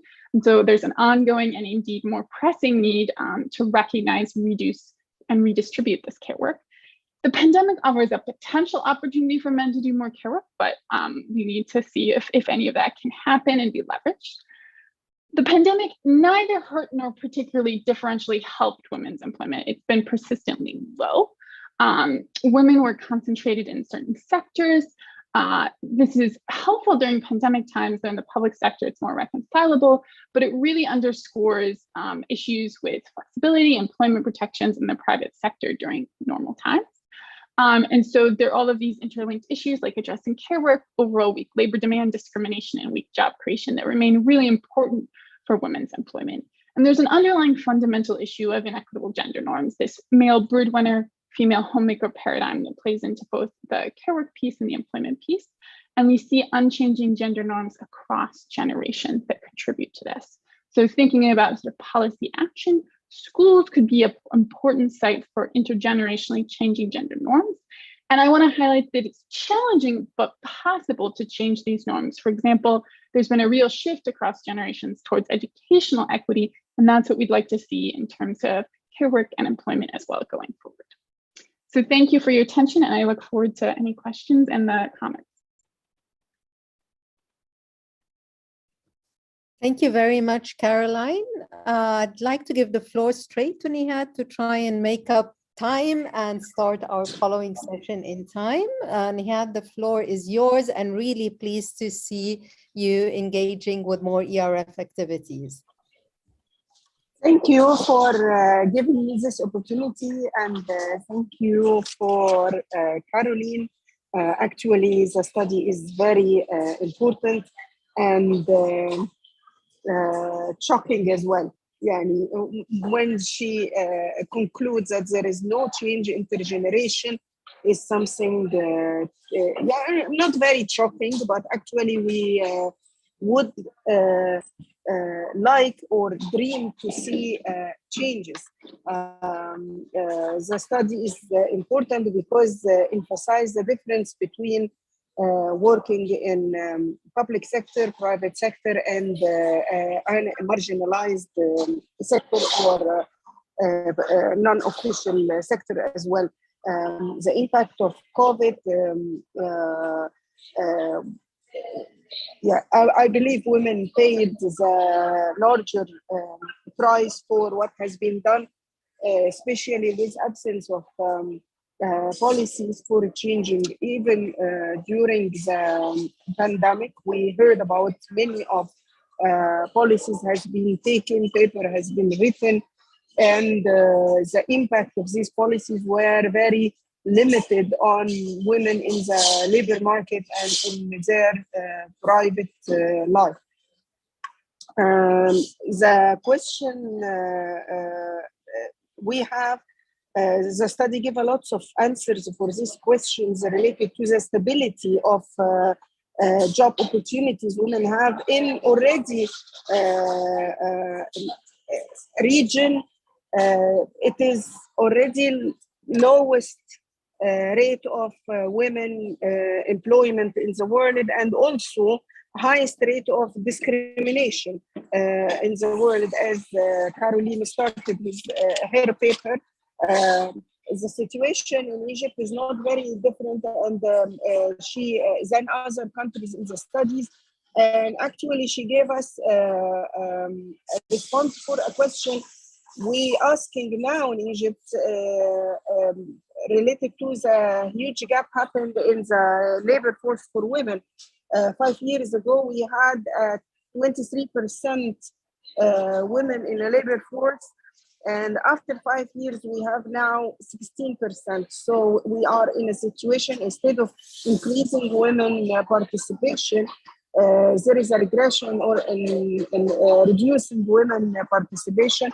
And the value of this study, it gives us the answers for a question, what had happened to have this low results in Egypt and other countries as well in the study. And this study lead us to think about how impact, or what is the impact of the policies has been taken in the 5 countries. This I would love to see in the study. I didn't read it, actually, I didn't receive it, so it would be in the study, and according to time limitation, we had no chance to hear the question. But my question is, the 5 countries already issued a policy papers and take measures to protect women and support women in the labor force during the pandemic. I would love to see the impact of these policies and how helped women and in what level or what percentage women benefit from these measures or these policies. We have, of course, some programs of support in different countries. I believe Dr. Raghi mentioned some of them, like Karama in Egypt and other countries in Morocco and Jordan. But how women benefit from this in a level of care services and support. Also, what is the situation of women who had to exit from labor market because the heaviness of care work they already received. Another indicator is very interesting to dig more and research more related to the difference between married and unmarried women related to the caregiving and the services they have to give, because our studies always indicate that women responsible for caregiving in the family, regardless the marital or the married situation. But this study show women who already have children and married who suffer more because of lack of services and the close of caregiving institutions. What about unmarried women who already also giving care for other families, for brothers and fathers and other family members? Here we need to understand the difference. Of course, if she has a husband and kids, there is extra responsibility, but also in general, girls from young age and women, they are responsible for care family. I believe we need to invest in this study to give more analysis for gap related to policies and measures and implementation of the programs. We have a lot of programs related to women empowerment and women support, but it seems the area of gender role of women and girls in the families needs a lot of attention and a lot of work. Actually, I don't have a lot of question, but I believe this study open doors for more analysis and give answers to many questions we already have. Thank you. Thank you very much. I think we have some like 12 minutes in which we can, I would request my colleagues that will be probably eating into the break time so that we can start the following session, perhaps Mustafa with a 3 minutes or something late. And I'd like to go back to each of our authors, for the speakers for the key presentations today, to give them time to respond to the lead commentators. And should we have additional questions live, to please raise your hand. Can I go back to Raghi with the responses to the first presentations, please? Sure. Thank you very much. I think the idea of comparing the results from different data sources and seeing what insights have been gained from for instance, the World Bank surveys, the official labor force surveys, the COVID MENA monitor surveys, and trying to think about how they complement each other is really an important task, which I think we can do more over time. So as we were doing the second ADWA report and looking at official labor force survey results, we were able to see strong complementarities with the COVID MENA monitor surveys. And in particular, the ability to see regular intervals every quarter, what's going on over time before and after the pandemic, but not as much depth into the various groups that were affected, etc. So I think that the COVID MENA Monitor surveys hasn't focused that much on poverty, for example, which the World Bank surveys has a little bit more emphasis on.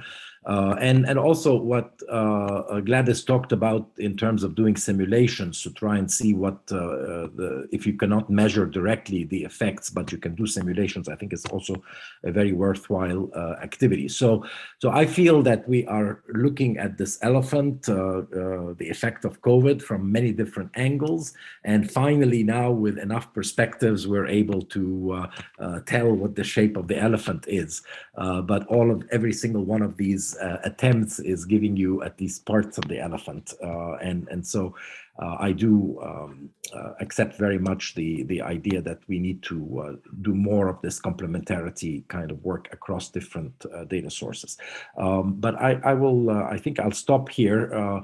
Just the lessons. Maybe I'll just draw a few more lessons that we need to focus a lot more on difficult to measure intensive margin effects like changes in income, changes in hours, underemployment, and food security and things like that, because the extensive margin, the things that we typically measure, labor force participation, employment, unemployment, are not that sensitive, especially for the more vulnerable groups, to shocks. So this is kind of the lesson I draw from this. Thank you, Raghi.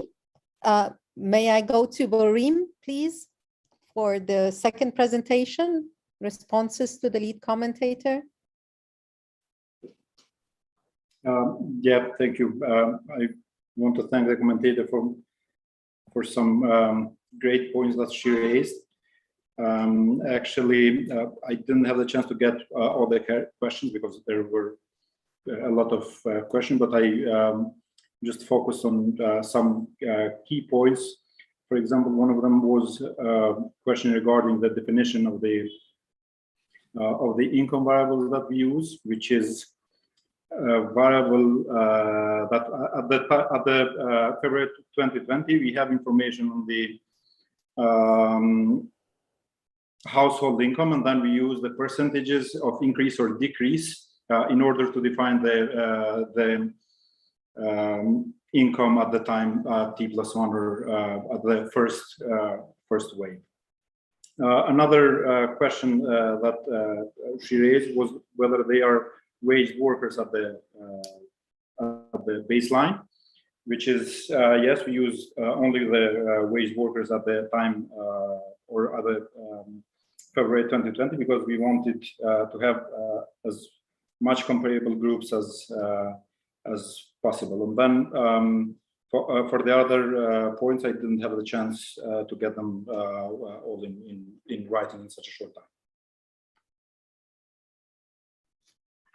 Thank you. Thank you very much. Caroline? Wonderful. Thank you, Dr. Nihad, for these great comments. I'll just pick up on a few of the points. One question on the impact of policies.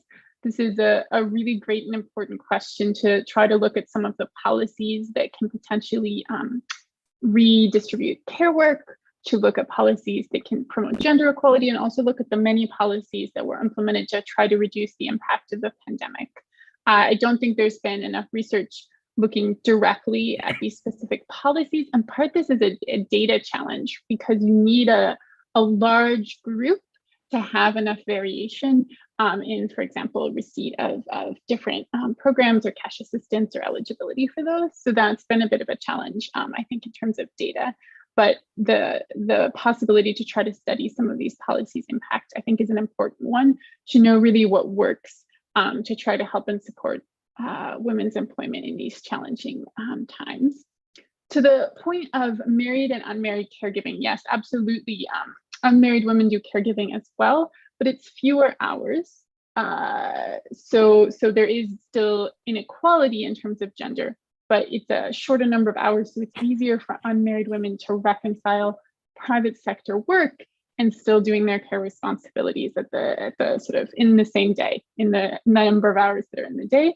Whereas for married women, their care responsibilities are so many hours that it's an entire second shift. It's an entire job's worth of work caring for their households, given gender inequality. That makes it very difficult for married women, particularly married women with children, to be able to engage in private sector work where the hours are longer. Public sector work and non-wage work can have shorter hours and be a little easier to reconcile schedule-wise. So that's why we see some of those differences. And I think one of the points I made in terms of thinking about how can we make private sector work easier to reconcile for women without sort of disincentivizing hiring women in the private sector, that's a really important question. Because if we, for example, require employers to give long paid maternity leaves, they may just not hire women in the first place. So that may be counterproductive. So there's some really challenging policy design questions about how to make the private sector more reconcilable for women in ways that don't disincentivize hiring women. So that's an interesting one to keep researching going forward. So thank you for these great comments. Thank you. And well, thank you. Thanks to each and everyone who's actually made this session extremely inspiring and rich. All the material is going to be accessible online, the recording. We're still live, so it's all going live and on the page. And Mustafa, miraculously, it's really 2 minutes to the start of the session, so we're not even late. So I hand it over to you. Thanks again to our panelists, to our lead commentators, and I leave you in Mustafa's safe hands for the second session. Thank you, Mustafa.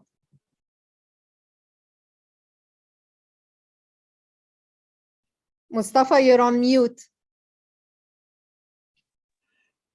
Thank you, Shireen, and thanks to the ERF for this event.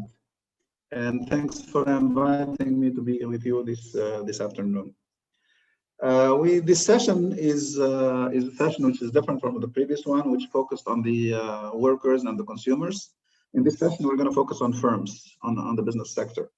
So we have two papers. And in the interest of time, I'm going to ask the first author, to whom I don't know, who among the three authors is going to present the paper. Do you know that, Shireen? Who is going to present this session, this paper? Lisa, it's me. Muhammad Ali? It's me. Muhammad? Yes. Okay, Muhammad Ali. Okay. So the presentation, Muhammad Ali Marwani, who is from the university, professor at the University of Paris Dauphine, at Paris Panthéon-Sorbonne, and he's the res rep of the IRD in Tunis. I suppose he's speaking from Tunis, I suppose. Sure. So the floor is yours, Muhammad Ali. Okay, thank you very much. So I will share my screen. So there is also my co-author, Nesma Ali, who is here and who will participate in the debate and maybe respond to the questions. So I will start by presenting this work. Okay, so as usual, the plan is the classic one. So in the introduction, what are the issues at stake? The first one is probably that we have higher expected difficulties in the MENA region because we have pre-pandemic structural constraints on firms. In Tunisia, it's clear, but in all other countries as well.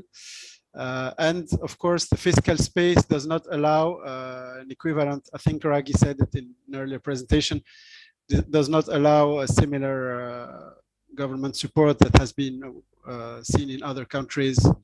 So it's important to understand what are the problems and what are the issues at stake and what really hurts firms to be able maybe to focus more on some aspects. So we look here at the impact of containment policies in 4 MENA countries. So the same as discussed in the paper on workers. And we focus on 2 aspects. The issue of stringency, which has been discussed by many people, by some people at least. But another issue with, I think, is the first paper that deals with this is the volatility of the measures.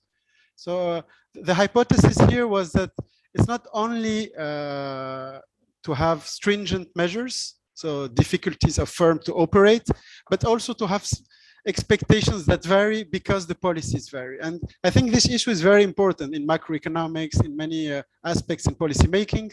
And so we wanted to see in the COVID crisis that this volatility of the stringency really matter or not. And the whole paper is about this. Then we look at some heterogeneous effects to see which types of firms from the situation was worse, or which ones were maybe more affected by stringency or volatility. So we ask some of the questions. The first one I already said it. So which types of firms did better in closure times? Is credit really available? Because most economists start always by saying it's always credit. So here we wanted to see if credit was really make the difference. Foreign and exporting firms, do they behave like others? Do have some advantages or disadvantages? And finally, we look at two strategies of firms adaptation. One is by changing the business model, and the other by digitalizing. So we see if these are good in dampening the effects of higher closure measure, higher stringency of the closure measures. So there is a large literature on the short-run effects. I will not go in this. I will just talk about the last paper, which finds the first two results that stay-at-home restriction and public transport bans have a negative impact on firm sales. It's something quite expected. However, they find that the workplace closure has a positive impact. So this is something very unexpected, and the authors themselves do not give a reason. So sometimes we find some results which are not always easily understandable. Here, the papers we focused on the literature is the one that worked on firms' expectations, and most of the literature which focused on firms' expectations was dealing with the stock market. So they were looking at how the stock market behaved, especially at the beginning of the COVID crisis. And of course, firms' performances are correlated to the expectations. So a few papers, very serious papers, find that expectations really matter.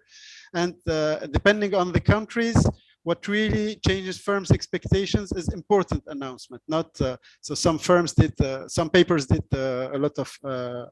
They looked at lots of measures with event studies, and they found that, for example, the announcement of school closure in Germany, for example, was one that really made a plunge in firms' expectations, and so later in their activity. So we use the same kind of surveys that the COVID MENA monitor survey. So we have 3 rounds of 500 firms in Tunisia, Morocco, and Jordan, and 2 in Egypt. So we look at the stringency index in the 4 countries.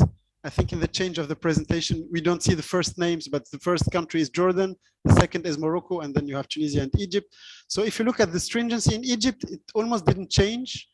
In Tunisia, we see very big changes, so very big decrease, then increase. So here we see clearly that the behavior of countries in terms of stringency is not similar, due to different constraints, due to political reasons, due to, this is probably another paper, why countries change their stringency of measures. And here we look at the change in sales, which is one of the performance, of course, indicators the most used in the analysis of firms. And we see that for Egypt, it almost didn't change.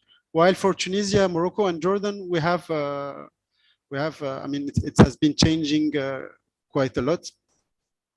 So our methodology consists in estimating the sales on various indicators, including the stringency, the variation in the stringency index over the past 6 months, the volatility of the stringency in the past 6 months as well, firms' characteristics, and fixed effects, of course, for country, sector, and wave. And we cluster our errors at the country, sector, wave level. So the idea of the volatility is measured through the cycle in the stringency index. So we have a formula of the cycle where we take into account the stochastic and determinist trends. And then to compute the volatility, we take the standard error of the residual over a 6-month period. So what are the results we get?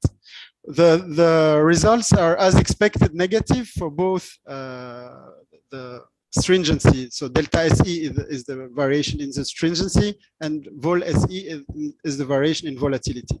So for the baseline estimation, we find that stringency and volatility both have negative effects in all the specifications. And when we look at the different the other variables, we find that foreign firms here have the same behavior. We don't find something special. Finance has a positive effect on firm sales, and exporting firms have a positive effect as well. So they behave better.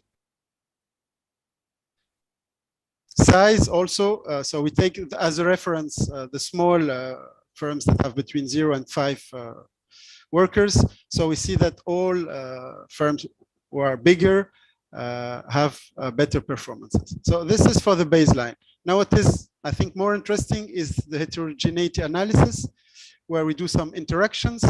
And here we do interaction with the different variables that we are interested in, finance, foreign, export, with the 2 main variables of interest, the stringency and the volatility. And what do we find first here when we interact the stringency and the finance variable? So when we interact the stringency and finance variable, we find here no effect. So as you can see, it's minus 0.004, but we have no effect. While with the volatility, we have no effect as well. So both for the stringency and for the volatility, finance is not able to dampen the effect of both. While when we look at foreign firms, so here we have foreign firms, there is a negative effect. So foreign firms suffered more from the stringency than local firms, which could be understood because when you close the airports, for example, close the harbors, all the imports cannot enter, and these firms use a lot of imports. So here we have a negative effects. With volatility, we don't have an effect. Exporting is very similar to foreign firms here. And when we look at digitalization, so digitalization has a positive effect. It's able to dampen the effect of stringency. The change in the business model as well is able to dampen the negative effect of stringency. However, with volatility, the digitalization is not able to dampen it. So we see that it's insignificant. So we do not have any effect of digitalization when there is a high volatility, while the change in the business model is able. So here we get some results which are quite interesting on the policy side, because it means that it's not enough to digitalize when there is a high volatility. You need something more. We did here an analysis with the international travel restrictions as part of the stringency index as a robustness check. So here we got almost the same results, except for the volatility and the change in the business model, but most of the other results are similar. So we'll not, for the sake of time, I will not enter into the detail. We did also interactions between the different variables, volatility and stringency. I will not analyze this as well. I will look more at the robustness check we did with dropping one country wave at a time, because we thought maybe the effects we get are not average effects on MENA, but maybe a special effect of Egypt, Tunisia, any country. And so what we do here is dropping one country wave at a time. And the only result, which is a little bit strange, is Tunisia first wave. And actually, the way we analyze it is that we had some problems with the first survey for Tunisia. So it's probably the survey effect, because all the other countries' waves, including Tunisia, give exactly the same results, negative for stringency and volatility. So to summarize our finding, we find that not only restriction tightening, but also higher volatility of the stringency are negatively associated. So for example, a country like Morocco that had a higher stringency than Tunisia, but more stable, had better results because probably it allowed firms to adapt to the new situation and have expectations, easier expectations. Large firms and those with access to finance have all else equal performed better than other firms. However, access to finance does not seem to lessen the negative effect of the stringency of restriction on sales. And firms which adapted their business model or digitalizing dampened the effect of higher stringency. However, only the change in the business model can dampen the effects of volatility. This means that volatility is really worse than stringency, at least according to what we did in the COVID crisis. So this is, and finally, there is evidence of a stronger negative effect of restrictions, tightening for foreign-owned and exporting firms, which are in many countries similar. I mean, there are most foreign-owned firms are also exporting firms.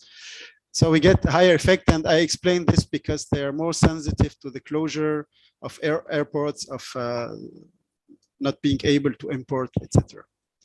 And thank you very much. Okay, great. Thanks, Mohammed Ali, for very clear presentation and for the good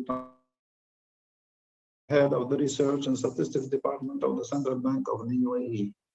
Bassem. Thank you very much, Mustafa. Do you hear me well? Yes, we do. Yes. The floor is yours. Can I share my screen? I need to stop Please, mine. go 1 ahead. second. I will stop sharing mine. Yeah. Okay. Done. So do you see my screen now? Yes. Yes. Okay, yes. great. Thank you very much to Mustafa, to the ERF for inviting me to this very interesting event. And congratulations to Mohammed, to Nesma, and to Riza for the excellent work they have done. I really enjoyed reading the paper. And I would have started from where Mohammed ended, actually, with a summary of his findings, but he already did so. So I might jump to my comments. You know, when I look at a paper, I have always two objectives in mind. One is how can it serve policymakers? How can we make use of this paper actually to advise policymakers on what would be the optimal level, for example, of restrictions, if something like this is to happen again. And we see actually a rise of cases all over the world right now. So what can we extract in terms of policy recommendations from this paper? And the other objective, as usual, is to publish. We want to publish the paper in a good journal. So I will give some advice here as well. And maybe my first remark that we need more alignment throughout the paper, alignment of the objectives with the hypothesis tested. If you're not testing for something, don't put it as an objective in the introduction, for example. When you have your literature review, it needs to be linked to the objective as well, but also try to link it, as we will see, to the results of your paper. So refer in your results to your literature review. And finally, try to add some policy recommendations in the conclusion to wrap up the paper. So if I look at your objective and hypothesis, and here, you know, the part that is not highlighted is just copy and paste from your paper. So your first objective is to understand the global picture, the impact of restrictions on sales and other performance variables. But also you mentioned that it would be interesting to uncover any threshold. So the answer to the question is straightforward. Yes, indeed, we expect that confinement will lead to a drop in sales. But what I would have loved to see is by how much? By how much different levels of confinement have dropped sales in different countries during different episodes. The how much for me was very important. And what eventually measures can make this impact on sales milder? Is there anything from your paper, if you dig a little bit deeper, that you can extract that would advise policymakers on how to make it milder? The other thing is that, you know, if you are testing only the impact on sales, which is one of the most well-known performance variables, among others, just mention sales, because I would have expected something else like profitability, eventually exports, employment. So just say, you know, we look at performance variables, mainly sales, or say, and the threshold, I'm not sure it was clearly reported in the paper. In table 4, you mentioned something about a turning point of one variable, but I don't, it would require more clarity in the manuscript. It is a very important information that we might want to have. Again, from your introduction, we have a second objective, which is a heterogeneity. And when you have 4 questions actually that you are highlighting. You tackle the one on firm size. Okay, so this is well done. But then when you look at the sectors and which sector were impacted the most, I don't think that the paper shed enough light. And this, to me as well, is a very important outcome of your paper that you might need to dig a little bit deeper to inform us about. On foreign firms, you already tackle it nicely, but you don't really also explain how the results differ across various MENA countries. And you rightly say that they had different levels of confinement at different episodes. So what makes these results different across MENA region to try to draw some good lessons? On the other side, you have some hypotheses that you tested, but you did not explain why, or clearly why. It might need to be fleshed out at the beginning of your paper, maybe in introduction, maybe in the literature review, in the model. So you have, change in business model and digitalization. That we see it only for the first time in section 4 in the baseline results. So shed some light on this. The other question is, when we have change in business model, but what is this exactly about? What do we mean by this? What type of change in business model are we talking about? Do we have several types? Do we have one? I would have thought that digitalization would be part of change in business model, but apparently not from the results. So how can this differ? So maybe some more information, maybe you don't have it in the survey, but I think it would have been interesting to understand what exactly do we mean by change in the business model. On the results, actually, very interesting results that you might need as well to dig a little bit deeper because they are very interesting. We do not have negative impact on sales if they are adopted in the context of low volatility, which means if the firms have visibility, have some predictability, understand what's going to happen in the future, it might mitigate the negative impact on sales if I understand properly.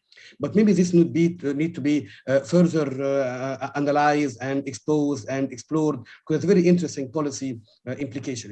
Be transparent, commit to something, do it. It will help the business more than having very high volatility. And another very interesting finding actually on table 5 is when you remove the different types of confinement waves.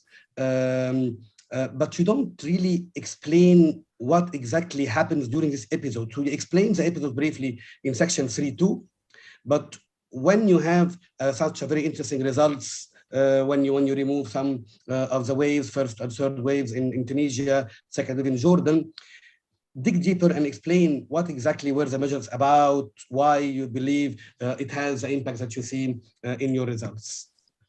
And on the methodology, I was not really convinced, maybe it was not very clear in your paper on why adopting one country wave at a time would be a robustness check. Maybe you need to just to explain it a little bit more. Maybe why you didn't try to remove one country at a time and to see eventually if the results will be as robust if you remove Egypt, for example, or Jordan or whatever. So, just dig a little bit deeper on this, because as well, if each wave had very interesting information, and you might have more explanation and more policy recommendation to draw if you dig a little bit deeper on this. On the conclusion and the analysis, actually, when you interpret your results, try always to link your results to what you have seen in the literature. So you have a literature review, some colleagues have done some interesting work before. When you get the conclusion that is similar, just say, if this confirms the work of such and so. It's always nice for publication, but especially when actually it's contrarian, when it's different result. Like, for example, when Apedo and Ama in their papers, they have different results. You might need to make a comparison and to try to do this intellectual challenging exercise of understanding why. Why is it different? Do they have something? Do they use a different time frame, data set, whatever? But whenever you have literature review and you have different result, try to shed some light and explain it. Also try to make some comparison to other developing countries worldwide or even advanced economies. I think it will also improve a little bit the results and the conclusion of the paper. On the country coverage, other colleagues have covered Sudan, you did not. And I was wondering why. That would be one thing. And you try to just It was not clear to me why you had 3 waves of restriction in 3 countries and only 2 for Egypt. And my last comment on the country coverage, actually, when you speak about MENA, we tend to forget the GCC countries. And from where I am, actually, in the UAE, I find the UAE to be a really very interesting case study because they had one of the best worldwide known policy to fight COVID, and the level of vaccination is among the highest worldwide. And even within the country, you had Dubai having restrictions much milder than the ones in Abu Dhabi. So by doing some surveys of the same, similar to the ones that you have conducted on North African and South Mediterranean countries, it has been interesting to see what happened in the UAE. So in the future, maybe we can collaborate on surveys. Maybe it's a little bit too late to do something similar now for the UAE, but I warmly invite ERF colleagues to reach out. So whenever you conduct something on MENA in general, we can try to help you by implementing the same survey in the UAE. And just for the future, to dig a little bit deeper with the research, I was wondering if the level of restrictions would have any impact on the speed of the recovery from COVID. More restrictions, less restriction were a better option in general for the whole economy and for the speed of the recovery. Again, my comment on sector analysis, some questions are puzzling. One school of thought will tell you if you have very strict restrictions during the pandemic, when things will open up, tourists might be more inclined and willing to come to this country where things have been handled in a tough way. Others would say, no, actually not at all. And we can look at Egypt, for example, tourism have been strong and recovered strongly. So testing this sectoral aspect would be very, very interesting. On the access to finance, we know that most of countries have implemented loans deferral programs. I don't know if this was accounted for in the survey or not, but it might be interesting to see this interaction variable and to see how different programs at the time by which they were implemented to support which type of firms had an impact on sales, on performance as well. It would be interesting for the future for some policy recommendations. And the cross-country comparison, what is the optimal level of restriction? A mild one like in Egypt, a very tough one like in Jordan at some point of time, very strict, or something in between like Tunisia or Morocco. So having this cross-country comparison would have been very interesting. Again, congratulations, excellent job, and thank you for inviting me. Thank you very much, Bassam. And I think I should note to the RF to take your word. At your word in terms of offer to collaborate next time on doing similar surveys when relevant and useful with the Central Bank of the UAE. That would be a very good thing to do. Before I go to the next session, I would like to take advantage of my position as a moderator of this session and raise one issue with this analysis of this paper. I'm wondering how about the statistical power of the results, because by the end of the day, you have 4 countries, you have 4 experiences of stringency of the COVID measures, restrictions, and maybe multiplied by 3 because you have 3 waves, so you have 12 observations on stringency. How do you expect to get any powerful results on the effect of stringency on firms if you have so few observations in terms of variability on stringency? And I suppose that the impact on volatility is even less because volatility will probably have only 4 observations on volatility, 1 for each country. So I was wondering how powerful the statistical results on the impact of stringency and volatility, given the nature of the data that you have. And I wonder if, in fact, whether the effects that you are calculating are not very similar to fixed country effects, actually, even though you have only fixed country effects. So I'm just worried about the power of the statistical results that you have on the analysis, but we can come back to this later in the discussion. So in the meantime, we can go to the next paper. which is about the impact of the pandemic on the digitalization of firms. And we have a paper by Al-Baydala, Mahjoub Al-Baydala, and Mohammed Al-Haj Mustafa Ali. Who is presenting the paper? Well, who is me, Muhammad. Okay. Okay, great. So please, the floor is yours. Okay, thank you, Prof. Mustafa, for introducing me to present this paper. Let me first share my screen with you, and please let me know if it is working or not. So now, is it shared? Please, yes, good. Okay, so we have it. Yeah. So our paper actually focuses on analyzing the role of COVID-19 in accelerating the process of digital transformation in MENA region using firm-level data. So it is well known that the spread of COVID-19 in 2020 represent one of the global, one of the major health crises that led to severe disturbances in business environments. So it has been well cited that the pandemic or the major emergencies caused by the COVID-19 increase the cost of raw materials, prevent employees from returning and going to work, make it difficult for firms to resume work as scheduled, for example, increase the pressure on business operation.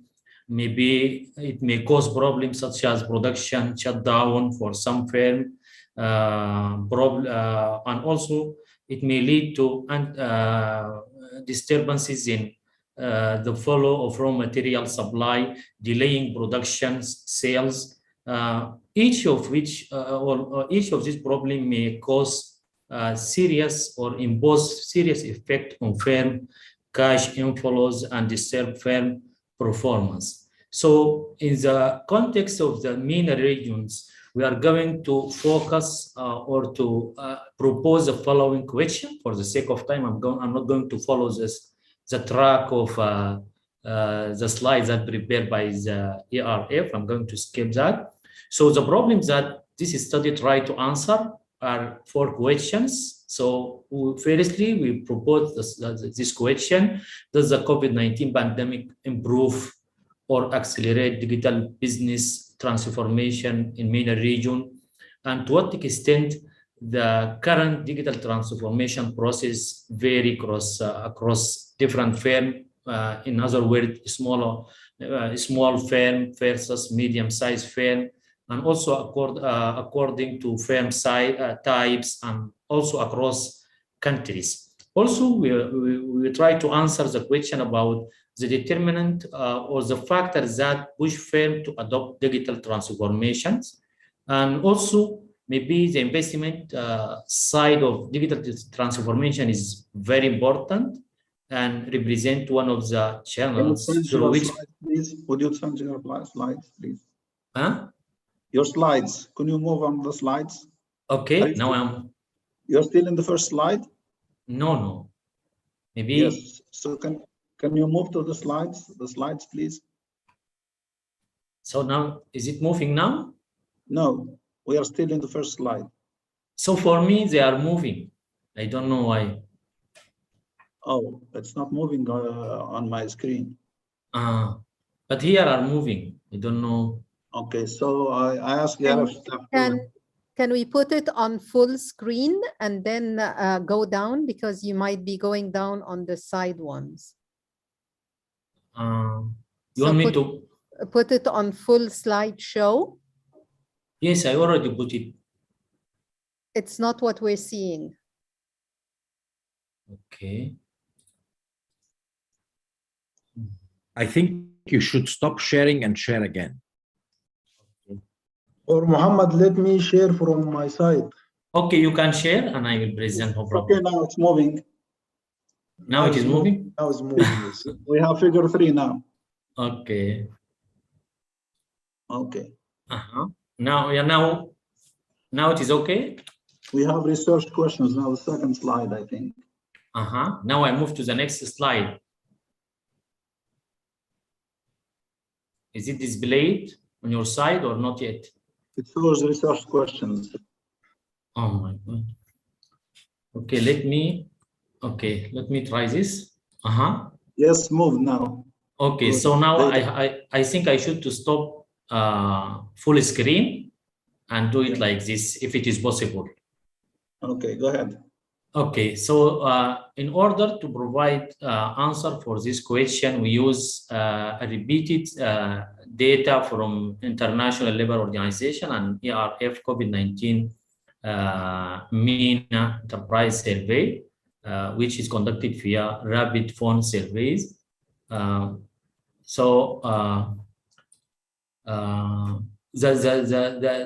data cover 4 countries of MENA region, namely Egypt, Jordan, Morocco, and Tunisia.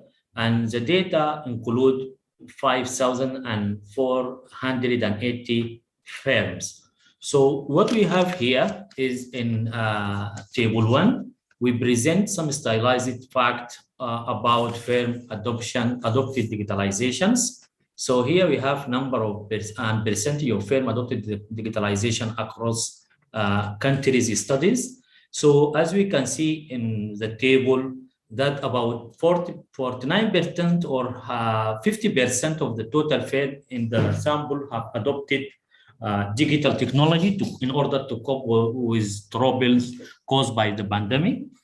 65% of the firms surveyed in Egypt resort to digitization, followed by Morocco, which has the Moroccan firm 55% or 53% of the Moroccan firm adopted digital technology and 48% for Jordan. So for Tunisia, we can see that Tunisia reported the lowest rate of digital adoption, amounting to 34%. And also the table shows that about 1/3 or 33% of the total firm have invested in digitalizations. This implies that digitization may act as a business strategy to mitigate the pandemic induced effects.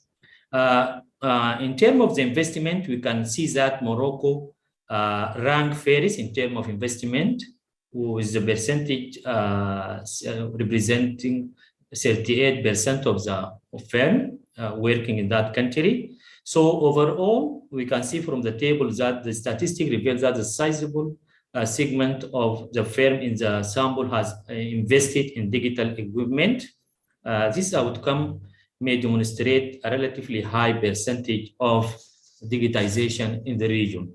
Now we can move to figure 2, which showed the percentage of firm engaging in digitization according to firm size. So as we can see from the figure that the rate of adopting digital technologies associated with the firm size or correlates with the firm size. So this is justified by the fact that maybe larger firms tend to adopt digital solutions to avoid shutdown and revenue, but this is not applicable for all countries, of course. Maybe Egypt is doing well on that front, but for the rest of the countries, the result is quite varying. So I think this is not an agreement with evidence generated by many empirical studies, which shows that many firms or large firm size try to digitize compared to the small firms. So now we move to figure 2. So the figure shows the percentage of firms adopting and investing in digitization by industry and sector. So we can see that most of the firms adopting and investing in digitizations are operating in the service sector in the 4 countries under studies, Jordan, Morocco, Tunisia, and Egypt. Specifically, you can see that the figure shows that about 33%, 31%, 35%, and 18% of the firm adopting digitization work in the service sector or working in the service sector in the studies country. So we can see also that the firm investing in digitization operates in services sector in the 4 countries by the percentage that varying from 48%, 49%, 51%, and 40% for Jordan, Egypt, Morocco, and Tunisia. Muhammad, so, this is not right slide. Can you go back? This is not right slide for distribution of firm. Yes, this one. No. Yes. Yeah. This is according to the sector and country. Yes. So we can see that the percentage of the firm according to the sector, so that the services sector is dominating in terms of adoption and investment in digitization. Now let me move to the next slide for firm adopted digitization by ownerships and countries. So you need to move to your results because your time is you have time. Yes. Okay. So now we have the empirical model that we develop in order to investigate the factors that influence firm decision to adopt or invest in digital solutions. So we have on the left-hand side digital adoption, and on the right-hand side we have a group of or set of explanatory variables, which include firm size, firm ownership, whether firm export or import, and also the business challenges due to COVID-19, as well as government support. So the challenges include, for example, modification of the products and adopting safe distancing while you are operating businesses and facing difficulties. So we use the multi-level fixed effect to control for the country and wave and survey fixed effect. And equation 1, we estimate it by using ordinary least square and the linear probability model. So now let me move to the empirical result as displayed in table 2. So here we have 2 types of digitization. So we have digital adoption and digital investment. So before going through the result, we can demonstrate that we weight each observation with associated sampling weights providing the data set and cluster the standard error as a firm level based on the sampling scheme. So the linear probability model estimate for the digital adoption model is displayed in column 2 here. So we can see that the column 3 also shows the digital investment estimations. So these 2 models are estimated using both countries and wave fixed effect. As we can see from the result indicate that most of many variables of the interest carries expected sign are consistent with previous studies.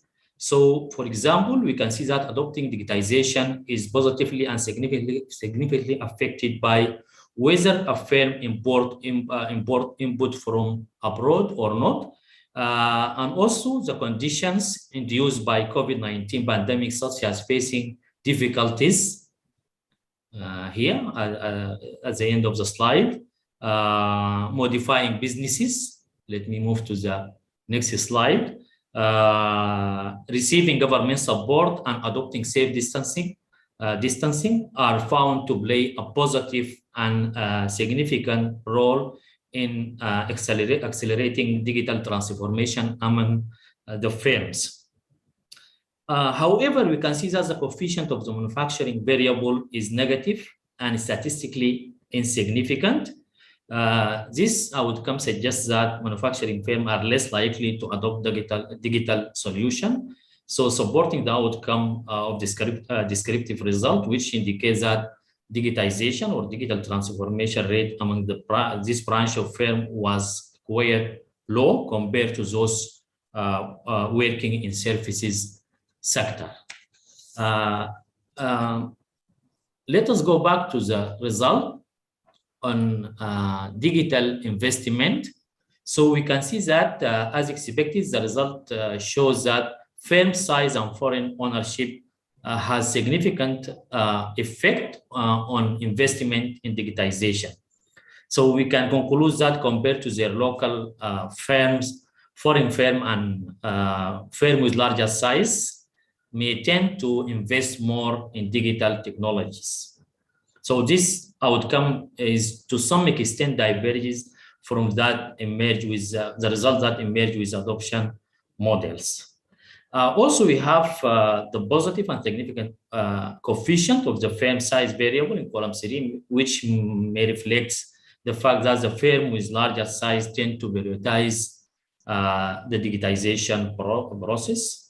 Unexpectedly, we can see that the coefficient of the imports variable is negative, but is statistically insignificant, which suggests that there is no association between importing input and firm tendency to invest in digitization. Now, let me move to the table 3. So in table 3, we split the total sample into 2 subsamples. The first sample comprises firm using mobile phone in marketing, while the second includes those firms utilizing the internet in business activities. So in this result, we estimate equation 1 for these 2 samples using the same specifications applied in the total sample regressions. In other words, we have country and wave fixed effects, similar to the results that we have seen in adoption or the total sample. Using the phone is positively affected by import, business difficulties, adopting safe distancing, and adopting product modifications, and also receiving government support and to some extent inventories. The coefficient of manufacturing variable is negative and statistically insignificant, indicating that the manufacturing firm are less likely to use the phone in running their business. So this finding align with or agree with outcome reported in table 2 on the previous slide, which signify the negative correlation between adopting digitization and being manufacturing. For this is for manufacturing. Now, the table also shows that using the internet, let us go back to the internet result here.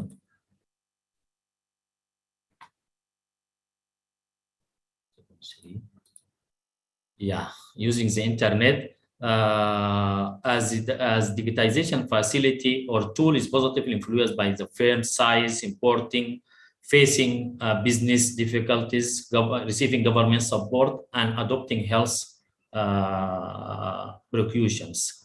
So this result supports the finding reported from the full sample model. Similar to the total model, sample model, the impact of manufacturing is negative and significant, showing that the low percentage of manufacturing firms engaging in internet in running their operations. Moreover, for comparison purposes, we run equation 3 for each country separately to ensure that you need to conclude, please. Can you conclude, please? Okay, let me go.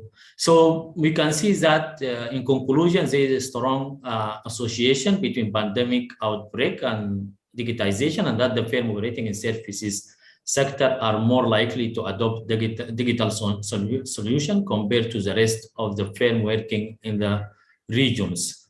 So also the analysis shows that the characteristic of the firm, including firm size, ownership, firm ownership, also contribute positively in accelerating the process of digital transformations. And the most interestingly, that the firm encountering challenges complying with Corona or COVID-19 measure, receiving support from government are more likely to adopt digital solutions. So for policy recommendations, the paper recommends that policymakers in MENA region need to devote more effort to facilitate the adoption of digital technologies. This can be done by encouraging business firms to move toward digital transformation by granting subsidies,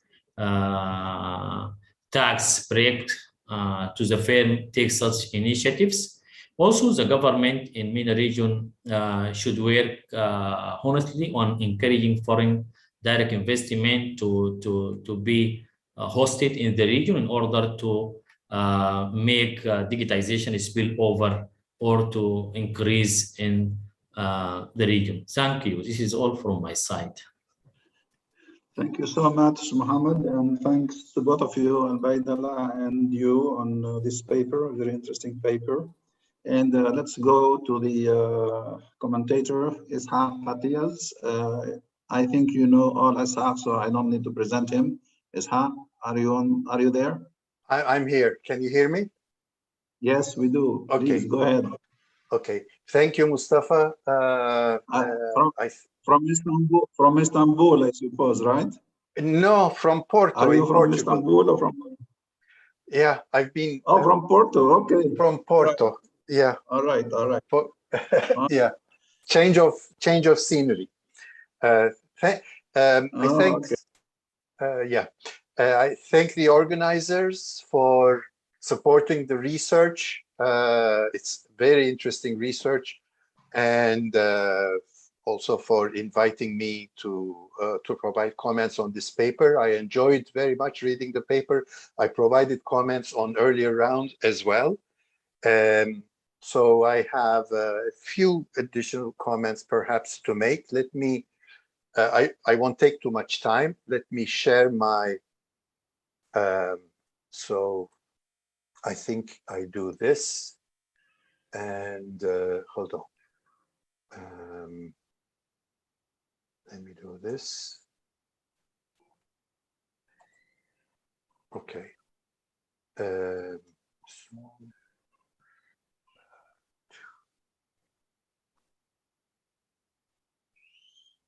Okay. Can it be seen now? Yes, we do. Yes. Okay.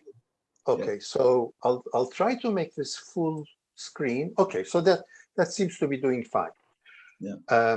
As I said, I enjoyed reading the paper a lot. It's an interesting and important topic, which is does COVID-19 pandemic spur digital business transformation? There is some evidence from other countries as well, as summarized by the authors, that it looks like the pandemic has pushed firms to undertake measures in the digital area that perhaps they would not have undertaken were it not for the pandemic itself. And these findings are generally explained by the fact that workers had to stay at home, and there had to be mechanisms through which they could contribute to work going on in the working place, and that may have spurred additional digitalization that would not have happened were it not for the pandemic.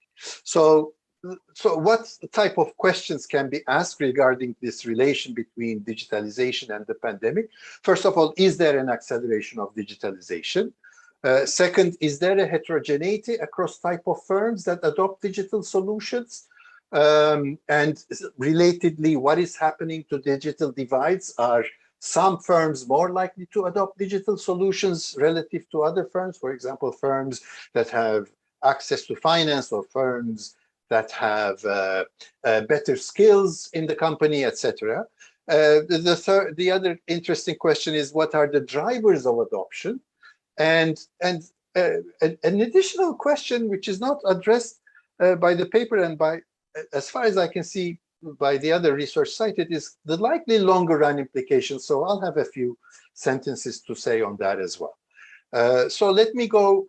Is there an acceleration of digitalization? Of course, here we have a serious causality problem, because it's, as far as I can see, this is a cross-section. The term repeated cross-section was used, but I'm taking this to presume it's repeated across countries, not across time. So I think we have one observation for each country firm across time. So it's not easy to make causal causal inferences, but the survey helps. And for the investment, it explicitly says, did you undertake investment to allow workers to work from home? So if you respond yes to that, you can interpret this as saying they would not have done it otherwise. Is it also true for adoption? I was not so sure because of the way it was presented in the paper in the footnote. So that may be further clarified. Was the question, did you adopt digital solutions that you would not have adopted were it not for the pandemic? Maybe the second part of the question is not in the paper. If it was in the survey, I think it would be nice to include it in the paper. That allows the results to be interpreted more in a causal sense, I think. One problem is that the difference between digitalization and investment is not very clear, and this may be reflecting ambiguity in the survey instrument. To me, adopting a digital solution itself, it could be an investment. You pay to install a camera, you pay to install Wi-Fi systems, etc. So if there is more information about what the difference is, that would be helpful, but it may be that the survey itself is not very clear. In that case, it may be useful to talk to the people who actually carried out the survey to understand how they asked the questions to the respondents. Heterogeneity and digital divides. There is some heterogeneity among site classes. Interestingly, as was reported earlier, adoption is not uniformly increasing in size. This is counter to other results in the literature. Foreign firms would be expected to more frequently adopt digital solutions, but it turns out that this is not the case, interestingly. They are in Egypt and Jordan, but not in Morocco and Tunisia, at least when you compare averages. It would have been interesting to learn more about other patterns of divides, like do the results differ according to firm age, according to the gender of the owner or the manager, or according to whether firms have loans or not. But my understanding is that the survey instrument did not have these variables, so we cannot inquire about these additional forms of divide. But one of the interesting conclusions of the World Bank study that is reported here is that these divides may have been emphasized during the pandemic. Drivers of adoption and investment. For adoption, we see that importing is important. Manufacturing firms adopt less. That's an interesting result. Maybe it's more difficult to have workers at home in manufacturing to contribute, and maybe that explains it. Maybe it's less a result about the inclination of manufacturing firms to adopt digital solutions in general and more pandemic specific. Very difficult to interpret with available data, but this could be the reason. Maybe we don't need to be that pessimistic about manufacturing firms in this particular area. And interestingly, firms facing difficulties, firms that adopt safe distance measures and receive government support are more likely to adopt. For investment, size is important, and safe distancing is important. And it's unfortunate that the role of skills in general and of digital skills could not be explored in the present study. If it was possible to learn the education of the manager, for example, or education of the owner, and see if that matters in the adoption equations, that would have been nice. But as far as I can see, it's not in the survey. So what can we do? Another interesting variable would have been access to finance. Firms that have bank loans versus firms that don't have bank loans, whether that is a significant driver or correlate, at least correlate of adoption or not. That would have been interesting, but we cannot do it in the current context. Now, I'm going to finish soon. About the likely longer run implications, what I mean is the following. The question is there a spillover effect into the future? Maybe firms under-adopt in general, because of externalities that are not internalized at the firm level. And maybe because of the pandemic, some of them at least end up adopting, internalizing or compensating for that externality. If that is the case, if there may be a spillover into the future, meaning firms that adopt today perhaps will have higher growth of productivity between today and tomorrow, or more likely to start exporting between today and tomorrow, or be more competitive relative to non-adopters between today and tomorrow. So of course, we cannot do this with the current data, but it may be interesting if similar survey is carried out this year or next year over the same firms and compare these performance measures between adopters and non-adopters. And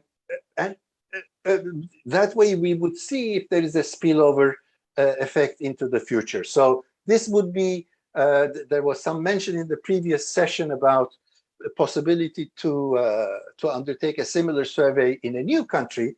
This would say, undertake the survey in the same countries because the results may tell us about digital behavior, something interesting about digital behavior of firms.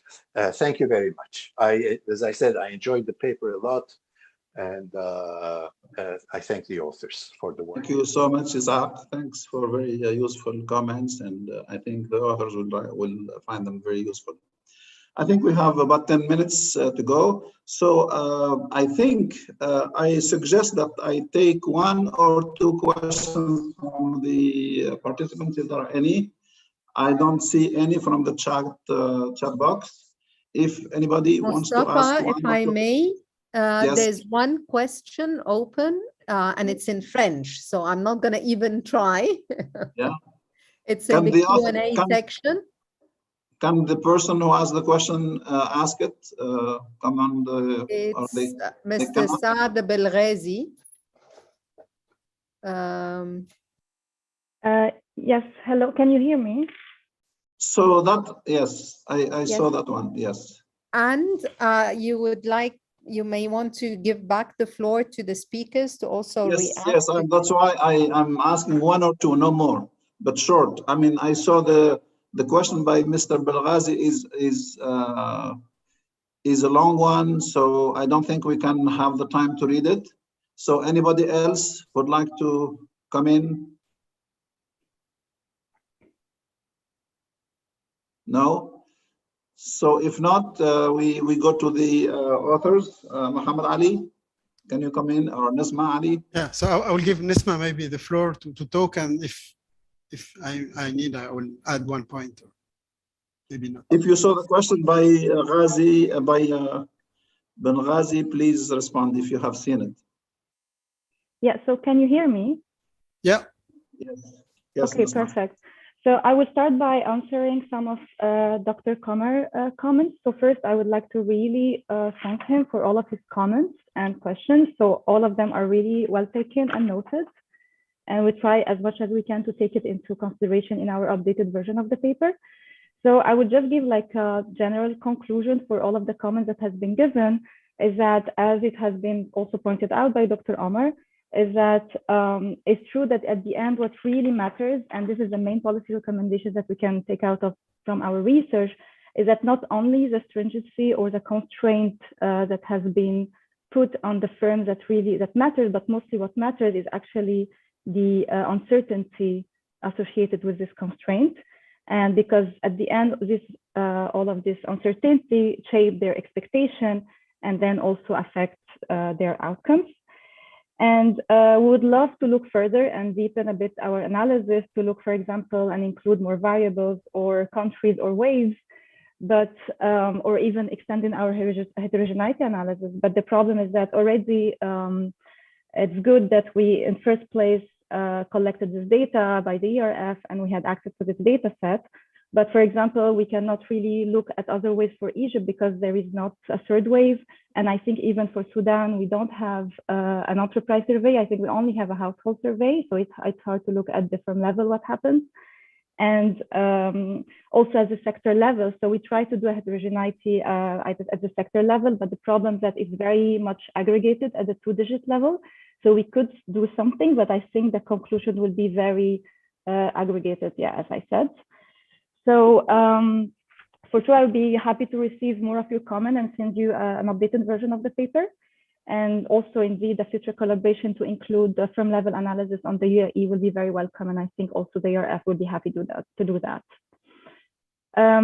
So concerning the question raised by the floor, so the question I think was mostly asking about why do we not look at like what are the reforms that has been applied by the government against like what has been demanded or requested by firms. So I think there is some paper in the literature have looked at that, like let's say the mismatching between what happened and what was actually necessary and requested by firms. So there is some paper in the literature, but then this is not really our like the focus of the paper. What we really wanted to know is actually, is there a big difference between looking only at the stringency of the measure or the volatility and the uncertainty associated with this measure? And thank you again for all of your comments and questions, and I hope you enjoyed our paper. Yeah. Maybe just add the point about your question, Dr. Nabli, so about, yes. And it was in a way also asked by Bassem in many points, but he didn't maybe say it this way. Of course, the numbers are not high, and in some cases, even in some countries, you have less responses than the 500. So this is why also we don't do sectoral analysis. We try to keep it pooling. We don't do country per country. I mean, many of the points you raised were very interesting, but I think the statistical power would be even lower if we start looking country per country. So we would have needed much bigger, like we have for households, for example. We have 2,000-3,000 for households. It's easier. For budget reasons, we could only do 500 for firms, and in some countries you have even lower than 500. So unfortunately, we were not able to address. We tried addressing the sectors, but the numbers are so small, we get very weird results. Like tourism is not the most. I mean, in some cases the results were really stupid. So we said the numbers are so small that we cannot, you know, give these results to people. And for the other points, I mean, most of what you said, of course, or all of what you said is very interesting. It's really a referee report what you did. So thank you very much. It's not just a discussion. So it will help us. It's like going through first journal. So thank you for this work. And if you can send it to us, we'll be very happy to. Yeah, please. I tried to write everything, but if I missed something, we'd be happy to have your PowerPoint. Okay. Thank you. Thank you, Muhammad Ali. We go to Muhammad Ali again. Thank you so much, Dr. Mustafa. Yes. I will give some comments, and also I would like to thank ERF. 2 minutes. You have 2 minutes. Please. Okay. Okay. ILO and a partner for supporting this project. So I would like to thank Dr. Isaac for comments, constructive comments in the first draft of this paper. So generally your questions are very important and valid, but most of them need a new survey or more data because all these data are not available. So, but we see that the study is very important because provide very important policy implication for policymakers in the MENA region, because the MENA region or MENA countries suffering from many problems in digital gap, inequality in access to digital technologies, for example. So we have seen that in the paper, there's a difference even in adoption and investment in digital technologies. So some countries like Egypt is better than Tunisia, for example, and also the difference by countries and by sector, by firm size. This difference mainly due to difference in economies, difference in technology setting, institutions, also the containment measures during the COVID. So for this reason, the response is also different to adoption and investment in digital transformation. But in general, we see this study is important because it gives like exploratory study or exploratory research. Maybe we can do further research in future, taking into account the question raised by Dr. Isaac in future, for example, or doing research by single country or by single sector even, in order to see the difference in adoption and investment in digital transformation by these variables. So, but generally, we say this study is important for policymakers, and further research. We agree with him. We need for in-depth research and more investigation. So the issue, for example, he raised the difference between adoption and investment. Yes, this already we provided the definition in the footnote, page 12.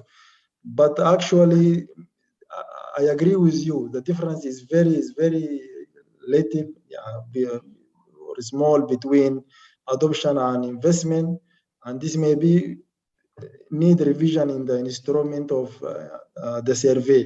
So, but generally we understand that adoption, just adoption, or for example, changing the business model from the normal to using technology. But investment means that purchasing new equipment in order to use it for business instead of conventional model. But I agree with you, the difference is not that clear, but this already is available in the survey. But in generally, we can take in the future these comments to improve the paper. And I would like to thank you once again, Dr. Isaac, for comments in the first draft of our paper. And also I would like to thank Dr. Muhammad Al-Haj for presenting the paper and his effort. Thank you so much. Okay, thank you all. Thanks to the authors, thanks to the commentators, and for the questions. Thank you all, and back to you, Shireen. Thank you, Mustafa. Thank you for another very rich discussion. I would like to thank our team, Val's team and the ERF team, and we'll do the proper gratitude and thank yous tomorrow at the end of the session.